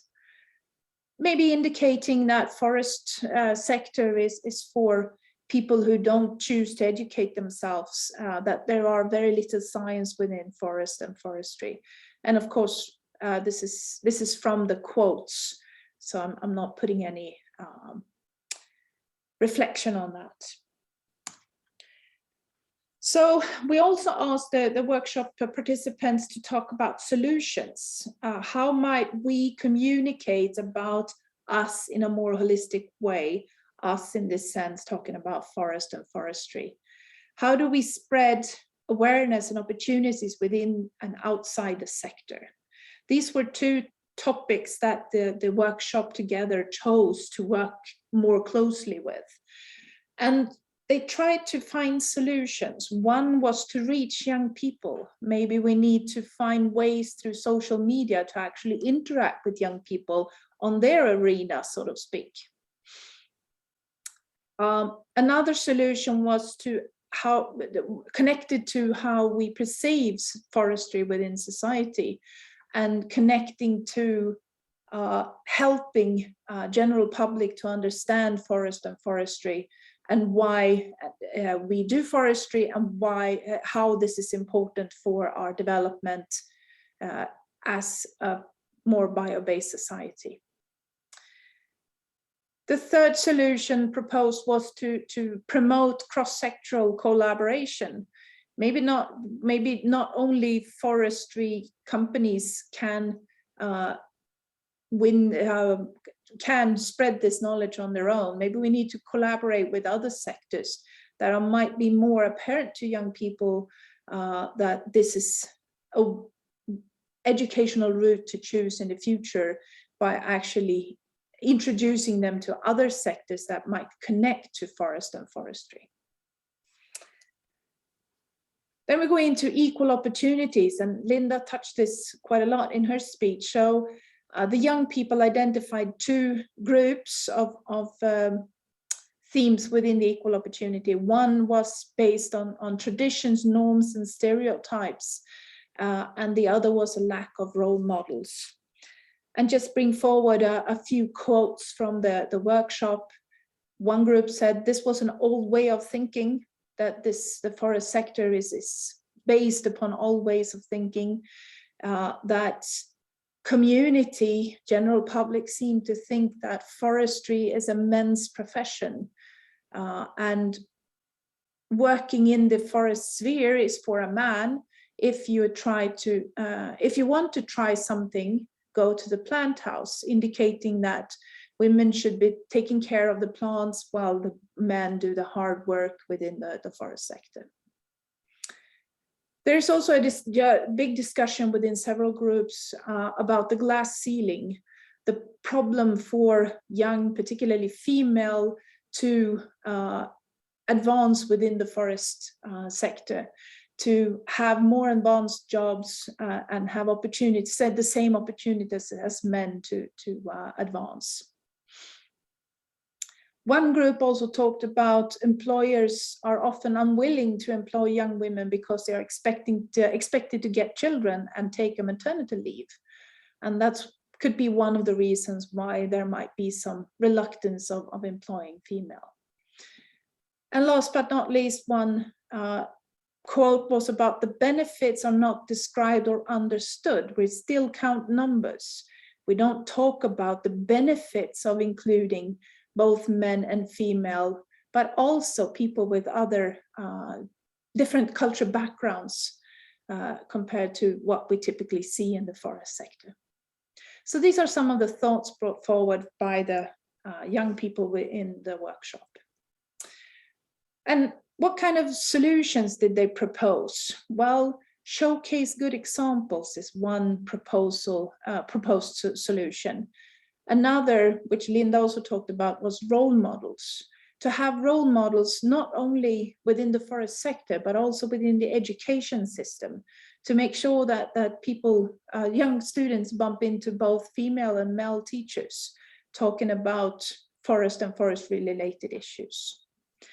And another proposed solution was to include equal opportunities in teaching. So we make sure that the topic is discussed during education. Another solution that was brought forward is connecting to the whole society. Maybe we need to re-educate society about what forest and forestry is. That forestry is not a man's world, it's a world for educated people, and they can be quite advanced as well. Then the final topic that was discussed was labor supply, and here we saw typically three themes. One is the development of the forest sector. Another theme was rural versus urban development, and this was connected to urbanization and the challenges of rural areas to develop. And the third topic was connected to working conditions. And here we see some quotes. For instance, we are not an attractive sector, connecting back to both the education but also to equal opportunities. And how do we change that attractiveness to the sector? That was questions discussed by the groups. Another was connecting to working conditions, and that was mostly connected to wages. Wages are low comparing to the skills that is needed. And at least connecting to my home country, for a forester to educate themselves in Sweden, you need a 3 to 5 year university degree before you can actually work in the forest sector. So that could be true for other countries as well. Another issue was closely related to the rural areas, and as the quote say, a dying rural area where the most of the jobs is. So the question is how do we get young people to understand that forest and forest work is not only connected to the rural areas, you can actually work, as Linda mentioned, from a city with forest and forestry, but also how do we connect to the rural areas as being a strength and promoting the rural areas as interesting places to live. And the last is we need to show that sustainable forestry is a key for ecosystems in the world, and that forestry indication can give anyone the possibility to change. So this is connecting to both the education, but also to raising awareness of the importance of forest and forestry. And the solutions was put forward. How might we become an attractive sector and attract more than the devoted population? How do we attract the youth into work in the forest sector?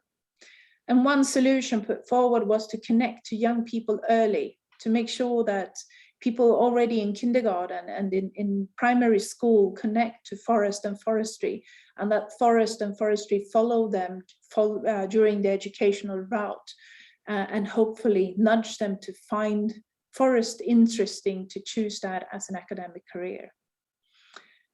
And another solution was put forward was marketing forest-based solutions, connecting to the speech that I held earlier about circular bioeconomy and the importance of forests within the development of a bio-based society.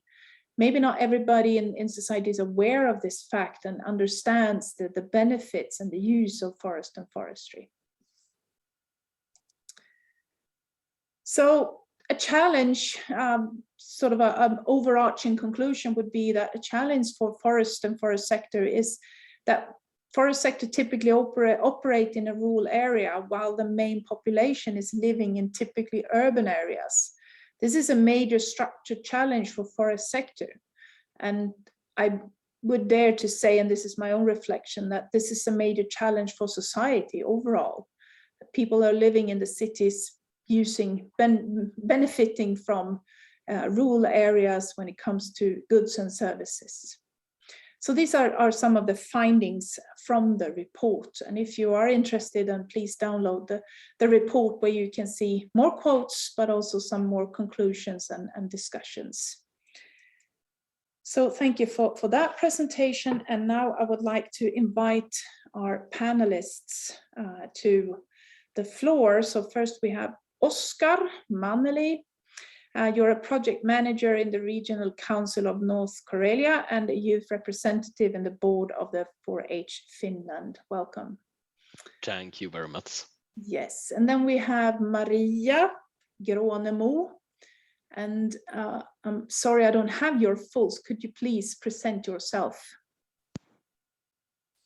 Of course. My name is Maria Gronemo, as Camilla said. I have studied forest science in Sweden and am currently working with production leading in the central part of Västerbotten. Thank you. And Maria, maybe you can put your microphone down as well so we hear you better. Thank of course.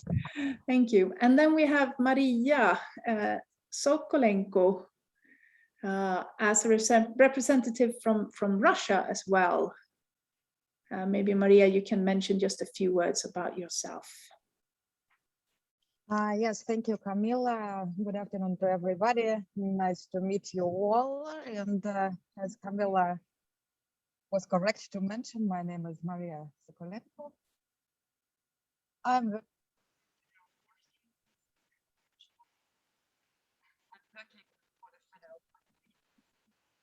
I'm sorry, Maria, we can't hear you right now. You've sort of disappeared. It was good in the beginning.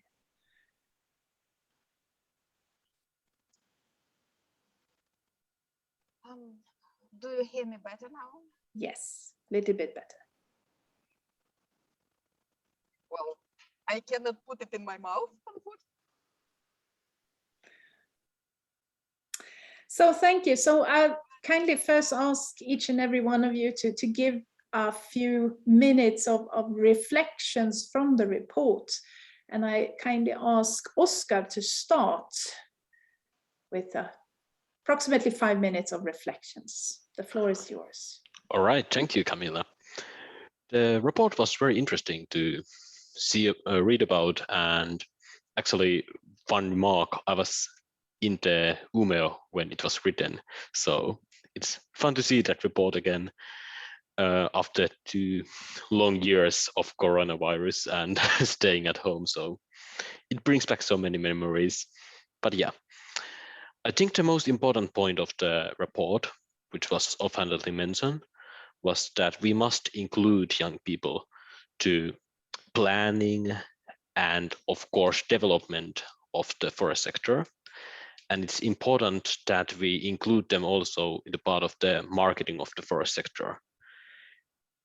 For young people, it's important for them to see like examples of that young people can also be attending that kind of areas that are not like familiar to them. For example, if they are not seeing other young people in the forest sector, they might think, oh, this isn't place for me. I can't be working here. I can't be like doing any projects here. But instead, if they can see some other young people, and especially young people from different kind of backgrounds, young people who are coming from wealthier backgrounds, young people who are coming from not so wealthy backgrounds, young people from coming another countries, another cultures, women, men, other genders, all kind of stuff. We must see all kinds of young people in the marketing and development of the forest sector, because that's the only way we can make it inclusive and, how you would say it, luring to other young people. That's one of the main takeaways that I got from that report. Another one was that it's also true that forest isn't part of the young people's lives at the moment as the way it has been in, like, I don't know, time before I was born at least. Many of us live in the cities. Of course, some cities have forest. I have some forest in my backyard and nearby me, but it's not the same thing. It's not a part of our everyday life, and it's not how we are getting our living. I think, at least in most Nordic countries, the forest has been a way of living.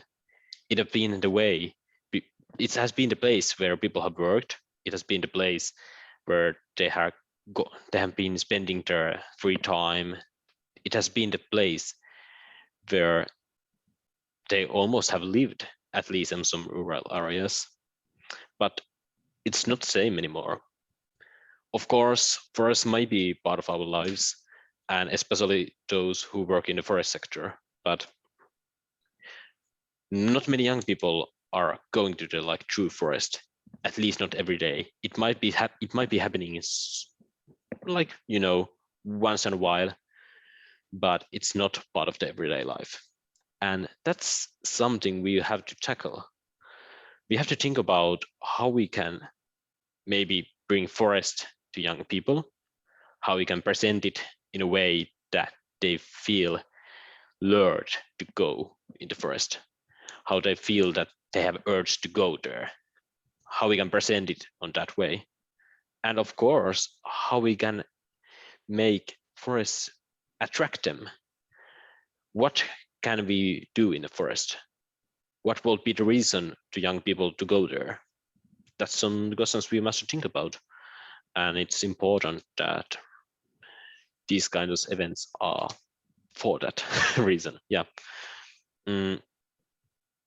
Besides that, I'm also thinking about how forest, how it has changed, that what it represents us. Of course, it has been a way of living, as I said, and it has been also the place where many people have lived. But nowadays, it might be more used in recreational use. It's place for us to go relax. It's place to us to go wander. It's place to us for spending our free time and getting a little bit of fresh air. And I think that there's huge potential in that. Many young people, and of course older people also, do really want to relax, do really want to take some time off from the hectic life of the cities. But of course, it's not always possible. And it's important for us to think about the ways we can make it more accessible, and we can allow the time from the hectic life to take off.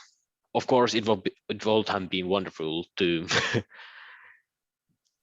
like think about like this event, but in a forest.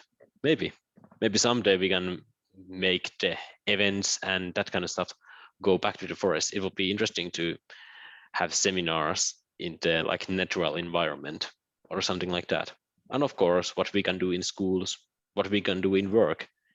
Maybe it will be good to have some meetings instead of sitting in one room talking with Zoom or something like that. Maybe we go to walk to the forest if it's possible. Go walk there and maybe do the meeting at the same time. I think it would be interesting, at least I will be interested in it. But yeah, that's my few takeaways. I don't know, was there 5 minutes, but somewhere close to that. Yes. Thank you very much, Oscar, for your reflections. And I think we will come back with some questions later on. But first, I'd like to give the floor to Maria Gronemo. Please, your reflections of what you read in the report.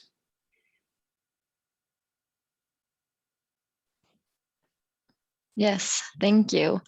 I was similarly to Oscar also into the importance of involving and attracting young people to the forest sector, especially in rural areas, but also in the cities. And I think that is something that was discussed in the report that was quite interesting, and that I know that I have discussed with friends of mine before, is the problem the forest sector has with attracting young people both to education and to different working places. And I also think that this dissociation that Oscar talked about, and that was also mentioned in the report, that we by the urbanization we have lost a lot of contact with the forest sector and with the forest as it is. And I think it's interesting to compare with, for example, civil engineering. I'm not sure if that is the name of the type of education, but I think. And similarly to the forest education that we've had in Sweden, that is also, it's also an older education with a lot of traditions. But comparison to the forest education, for example, Jägmästare, what I have studied, the civil engineering has a much higher standard, and it's still has a really high profile. A lot of people want to become a civil engineer. And I think that's something that the forest sector, together with universities and like ground schools and the forest industries, need to profile themselves better, both in the variation that comes with this job. I know that I talked to some younger people at a forest get together for youths. And they said, but well, I don't want to study for science because I want to become a real estater. And I told her that, but you can absolutely work as a real estater. You just have to maybe change the way you look at real estates. You could work with bigger estates or houses that are correlated to forests properties. But that work could also lead you later if you want to work more with real estate in the cities. If you have the experience, you could always change around. And I think that is one of the biggest, maybe not problems, but challenges for the forest sector, to show that we actually have a tremendous opportunities for variation of jobs. And I can also take myself, I also read in the report, they talked about what kind of work you see yourself do, and where you can see where others can see you, and what you apply to. And I think that if we knew that we have had better opportunities to actually have higher ambitions, work with maybe leadership also in the forest sector and in the inland, maybe more young people would actually stay in the rural areas and apply to jobs in the rural areas if they knew that they had that kind of opportunities. And I also wanted to just comment on the importance of education. I think that is super important that we keep a high quality education, because if we lower our standards, we won't see the same quality development that others educations do. Thank you. Thank you very much, Maria, for your reflections, and I'll come back to some questions for you as well. So now I'd like to leave the floor to Maria Sokolenko instead, and your reflections from the report. Thank you, Camilla. I hope the volume of my speaking is better now.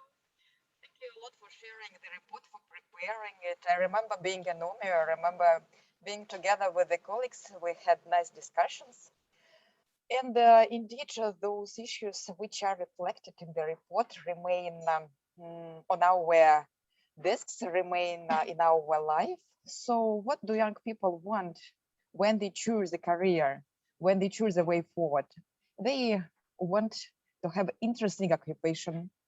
They want to have useful occupation. I mean, they want to be helpful for society, for the country where they live. They want to be able to get money which will allow them to do what they want, to live in the flat or house where they want, to be able to make a family, to be able to bring children up. So they think about money as well. They think about their career. They want something to be able to develop, to evolve, to gain more knowledge. Of course, we understand that young people study at schools, at colleges, at universities.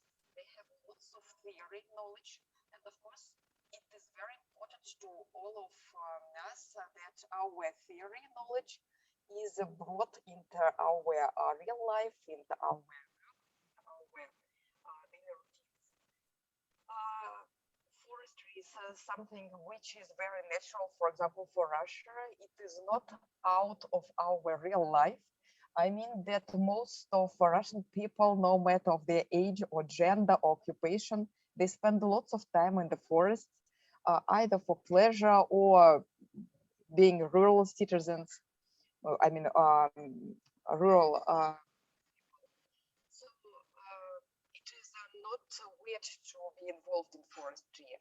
But as the colleagues were right to mention, this job, this occupation is considered to be not very up-to-date, not very modern. It seems like something traditional, something which is about physical labor, something which doesn't mean,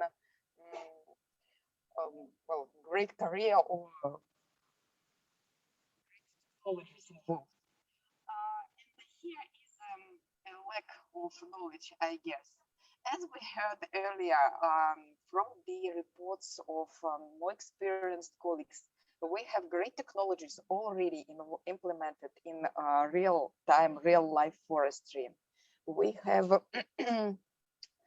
cross-sectoral lines of development, that is forests and food, forests and climate, forests and construction, fashion, textiles, medicine, I don't know what. Recently, I heard about a satellite made of wood that was set somewhere to the space. So we have lots of very interesting new things already ongoing, and more of them to go, to be awaited in the future. I suppose that our students, our kids, our teenagers just lack knowledge. They don't have enough information about what modern forestry is, about what forestry will be in a dozen of years, in 20 years. They know forests, you know, birds, birches, spruces, pines, mushrooms. Well, their grandmother lives near forests. They can go play and hide in the forest, but they don't know the very topical issue of forest.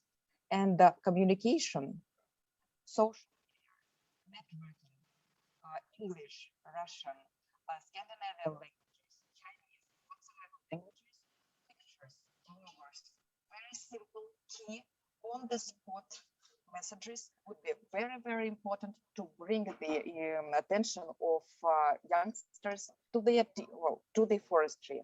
Also, we should bring teachers, parents into this work. Youngsters communicate a lot among themselves.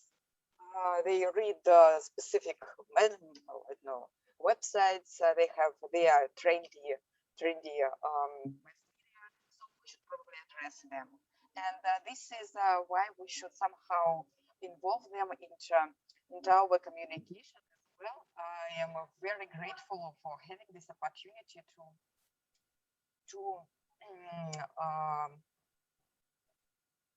well, I have a message from admin. Sorry. Yeah, probably it is settled now. Yeah. So we should communicate with the people of different ages, with people of different occupations. Yes, and with this, I suppose that we can also make use of this nice working group on youth, which is already functioning under Barents Euro-Arctic Council. Probably the colleagues from this working group can sometime attend the meetings of forest-related working group, that is working group on Barents forest sector. Probably we can spread our news from forestry via social media, those which are popular with youth. And of course, within our countries, while developing our strategies, national strategies, regional strategies, sub-regional strategies, we should think of youth how to make forests attractive for them. I mean, forest jobs, forest occupations, and forest related professions. So, well, I can speak a lot about that and looking forward to your questions and further discussions. Thanks a lot. Thank you very much, Maria. Now I think the microphone issue is hopefully solved by now.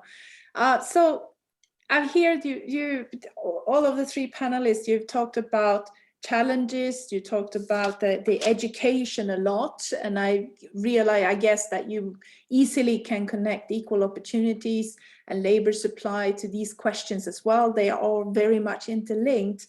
So my question is what can the forest sector do? Maria just touched upon in the end of her discussion as together in the Barents region, but how can we collaborate both nationally but also internationally to bring forward these questions?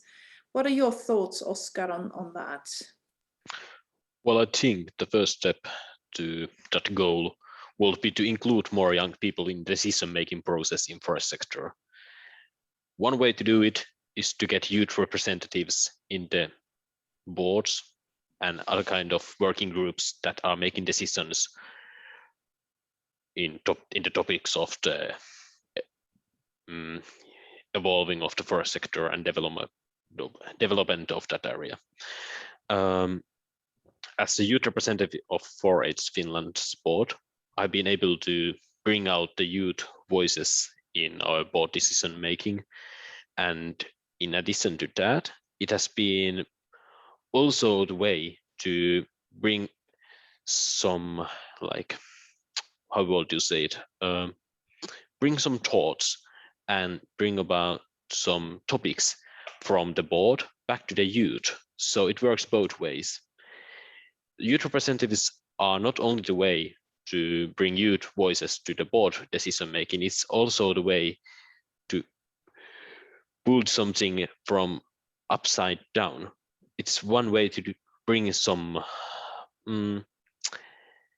reasoning from the top to the bottom, and also it's for me to way to get some information that I can share with my fellow youth. All right, that was one way. And another way is also to participate youth at large. It's interesting to think about how we could use methods like participatory budgeting and that kind of stuff in the forest sector. It's not easy. It's not, there's not any like easy way to do it, but we must think about ways to participate as many young people as we can. Because if they are participated at a young age and if they feel like they have some matter of say, some way to influence the development of forest sector, they might feel more keen to on keep to working with the forest sector. They might be more interested at it, and they might be more inclined to, of course, be more involved in the topics of forest sector and maybe apply to some area of that in the future working life and that kind of stuff. So yeah, my main answer is to increase participation and think about the ways how we can involve more youth to the decision making of the forest sector. Thank you very much for that reflection, Oscar. Maria Gronemo, what is your reflection? What can the forest sector do? Well, I think one thing is to increase the way we reach out to young people. For example, I know that we have something called education fair in Sweden, where we, before 18 or 19-year-olds search for universities or even high schools, they can go somewhere and meet different kind of representatives from different schools. And I think that one thing that the forest sector could do together with universities and other forest related schools is to attend these fairs and show themselves in more various spectra. Because I think one problem is that we have a tendency maybe to show the forest sector in forums where people already know about it. So reach out better to young people in broader perspectives, both in the rural areas, but also maybe in the bigger cities and outside bigger cities. That is one way.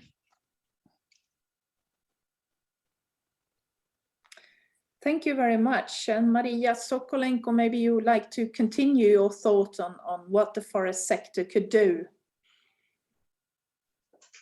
Yes, as far as I understand, the question was what the forest sector can do to bring youth into the international cooperation.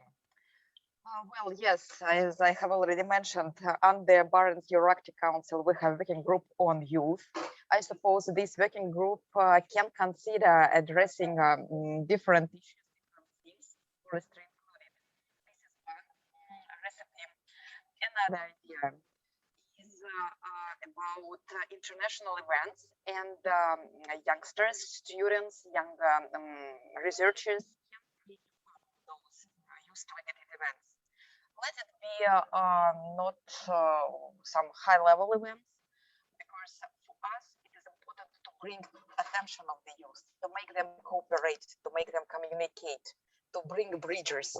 So why not make use of various international events where youth is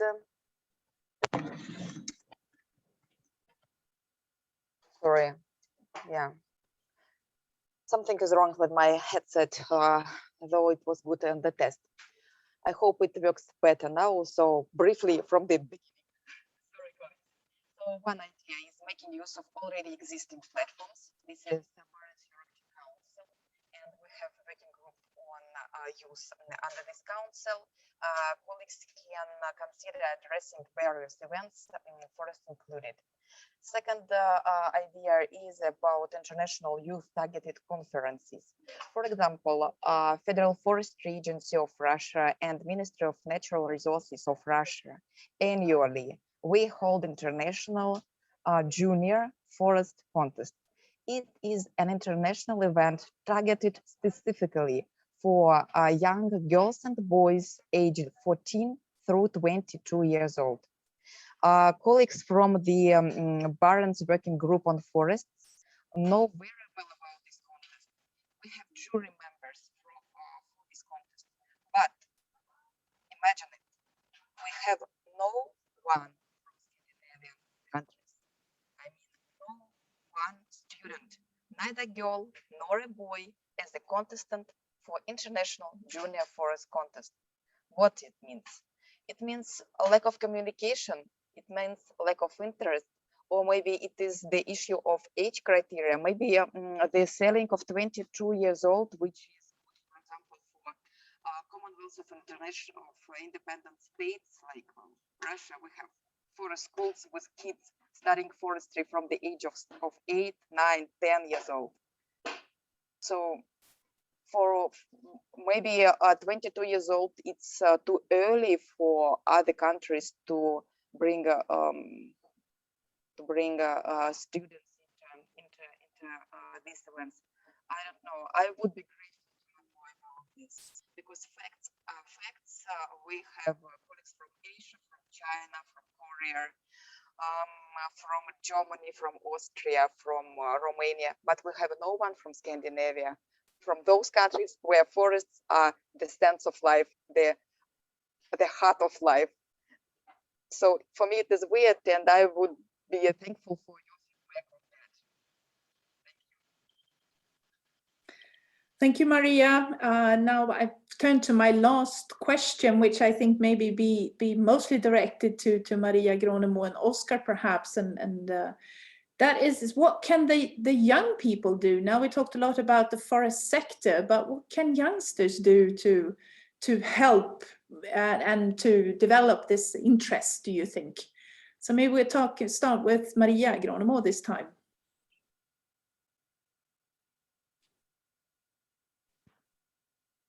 Well, thank you. Well, I think young people are super important for the future of the forest sector.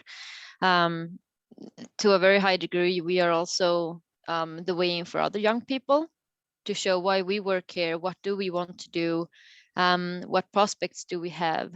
I think it's really important that we talk about the different possibilities that we have and also different participations in different forums. I think that is also super important that we do that, and if we get the possibility to talk about it. Other things that we can do are to give feedback, for example, to different forums or to education or to companies, what works good and what works less, and what do we look for when we look for a work, for example. Is there a problem with my sound as well, maybe? Oh, your work's fine. Okay. Or maybe the messages came a little late. And I also thought about this, talking about, I think that we also need to make our voices heard when it comes to what kind of culture we want to work in. I see that to a higher extent, I feel that when I talk to female colleagues or non-binary colleagues in the forest sector, they are more picky when they choose where to work or for who they want to work. They are more picky when they regard the working culture and working atmosphere.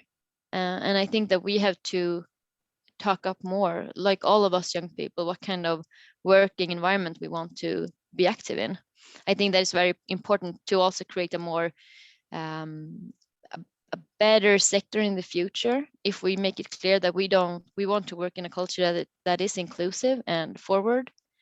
And I think that we are very important when it comes to looking at things that maybe people who've been active in the sector for a long time see as a problem. We might see it as a possibility. So I think it's important that we take space. Thanks. Thank you very much. And I like your end, take space, and that's really important. Oscar, what is your reflection? What can the young people do then? Thank you, Camilla. And I think Maria brought out very good points and almost emptied out the bank on my part. But yeah, those were very good points. One thing that young people can do, or actually what organizations that involve young people can do, and for example, youth councils can do, is to bring out awareness about the forest sector issues, and of course, participate more young people to the overall forest sector related activities. Youth organizations, youth councils, and of course, youth working groups have a very important part of the sending the message out, reaching young people, and bring the forest sector related topics and issues to their awareness. And of course, they have an important role as way to participate in the forest sector. For example, these kind of events, we must make them that way that we can reach more young people. And for example, youth councils and for example, I know Brück is good way and good organizations for reaching out to youth. And that's one important part of it. Another thing that young people can do is to participate and actually bring out more their opinions about the forest sector to public view. It's sometimes I think the many young people view the forest sector as kind of unsexy, you know, not very attractive, not very interesting, and quite boring. And I think that it shouldn't be that way. I think many young people, and of course, it's about how we present it out. It's also about how we present the forest sector to young people. But I think the forest sector would look very different if more young people would voice out their opinions about it and maybe bring out some of their own suggestions about how we could evolve forest sector to be more attractive to young people and what problems there are and how could we fix those. I think it's the part of the same message that I have been repeating all this time, but yeah, we must hear young people's voices in decision making of the forest sector and of course in the how we market that. And there's many ways to see who's responsible for that. Of course, we have the responsibility to reach out to young people and raise the awareness and of course make the environment and they can safely voice out their opinions. But of course, young people have responsibility to bring out those opinions because we can't force them to say anything. The want to say something must come from them at the end. Thank you very much, Oskar. And just a final word, Maria Sokolenko, what do you think? Apart from participating in the international forest competition, what could young people do? Yes, Camilla, sure. Young people have lots of instruments on their heads. And in Russian, we have a saying, well, like, children today will be the population tomorrow. So younger people today will be the decision makers, will be policy makers, will be scientists, will be engineers tomorrow. It is important to build bridges between generations. It is important to exchange knowledge. It is important to bring them into already professional circles, into already professional fora. Young people can share fresh view, fresh opinion. They can exchange experience between their countries, between their schools, between their colleges. So I suppose main idea of our times when virtual technologies are already, well, at their fingertips, main idea is to just help them to find these ways to communicate. And here again, social media, conferences, workshops, like Oskar mentioned, bringing them into boards, like Maria mentioned, bringing them into different kind of events for socializing, for exchange of experience would be very, very, very helpful. So I suppose that they are all very clever boys and girls, and they will find their ways. We just, I mean, well, our higher ups just need to somehow give a hand. And of course, Barents Euro-Arctic Council have lots of opportunities and experience for that. Thank you very much, Maria, and thank you to all of the three panelists. Oskar Maneli, Maria Gronemo, and Maria Sokolenko for reading the report more in detail and also to give your reflections and thoughts of the future. And I think I'll summarize with 2 words. One is that now we've started the discussion. We've opened up about young people and how important it is for them to get involved into forest and forest sector, but also how important it is for forest sector to have young people involved in the sector. And I particularly liked Maria's quote, so I'll end with a quote. Young people needs to take space. Doesn't matter if you are female or male, if you are from that, have a different culture background, you need to take space and make your voice heard. Thank you very much for listening to this panel discussion, and over to Mr. Chairman. Thank you. Thank you, Oskar, Maria, and Camilla, and thank you all for your contribution today and for sharing very interesting views on the future for our sector and the transition to the bioeconomy in the Barents region. The younger generation's views are important and crucial in order to move the sector forward, as you have shown in your discussion. The discussion in the panel and in the information in the report from previous Barents Forest Forum forums a good basis for further work and cooperation on the important topics mentioned today.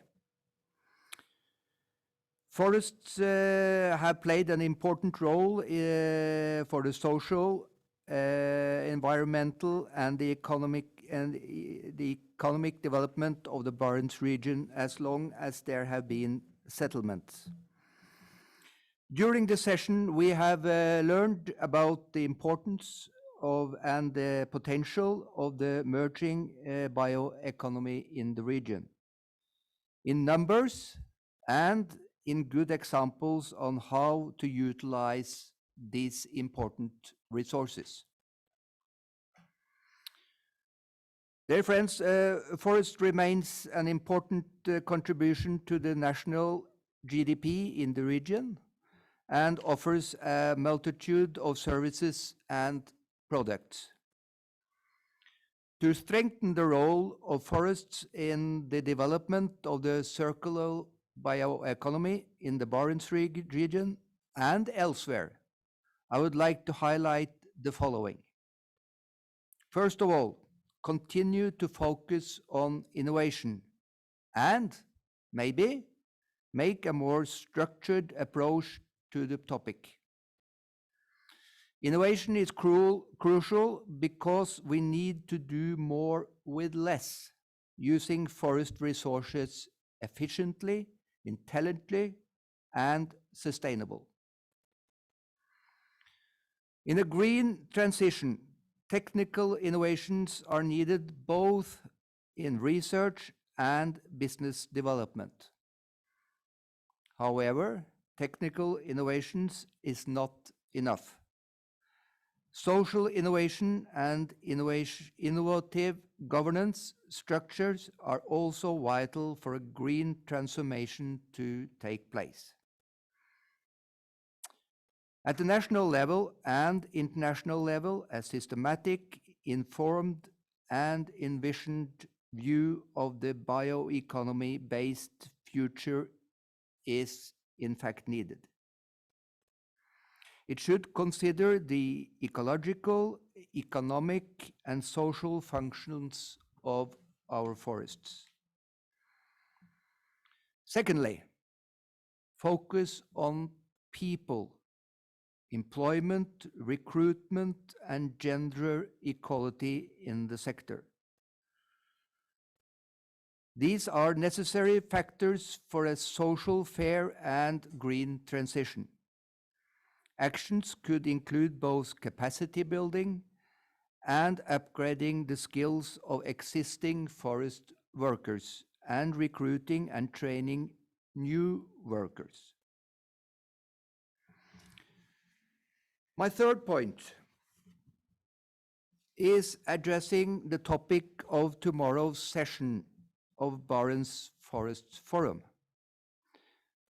The topic tomorrow is securing the long-term health of the forest resources in the region.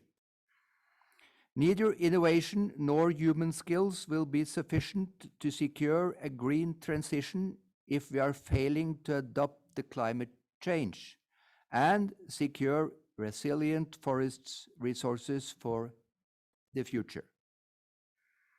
Forests in the Barents region and in other parts of Europe face unprecedented challenges due to climate change.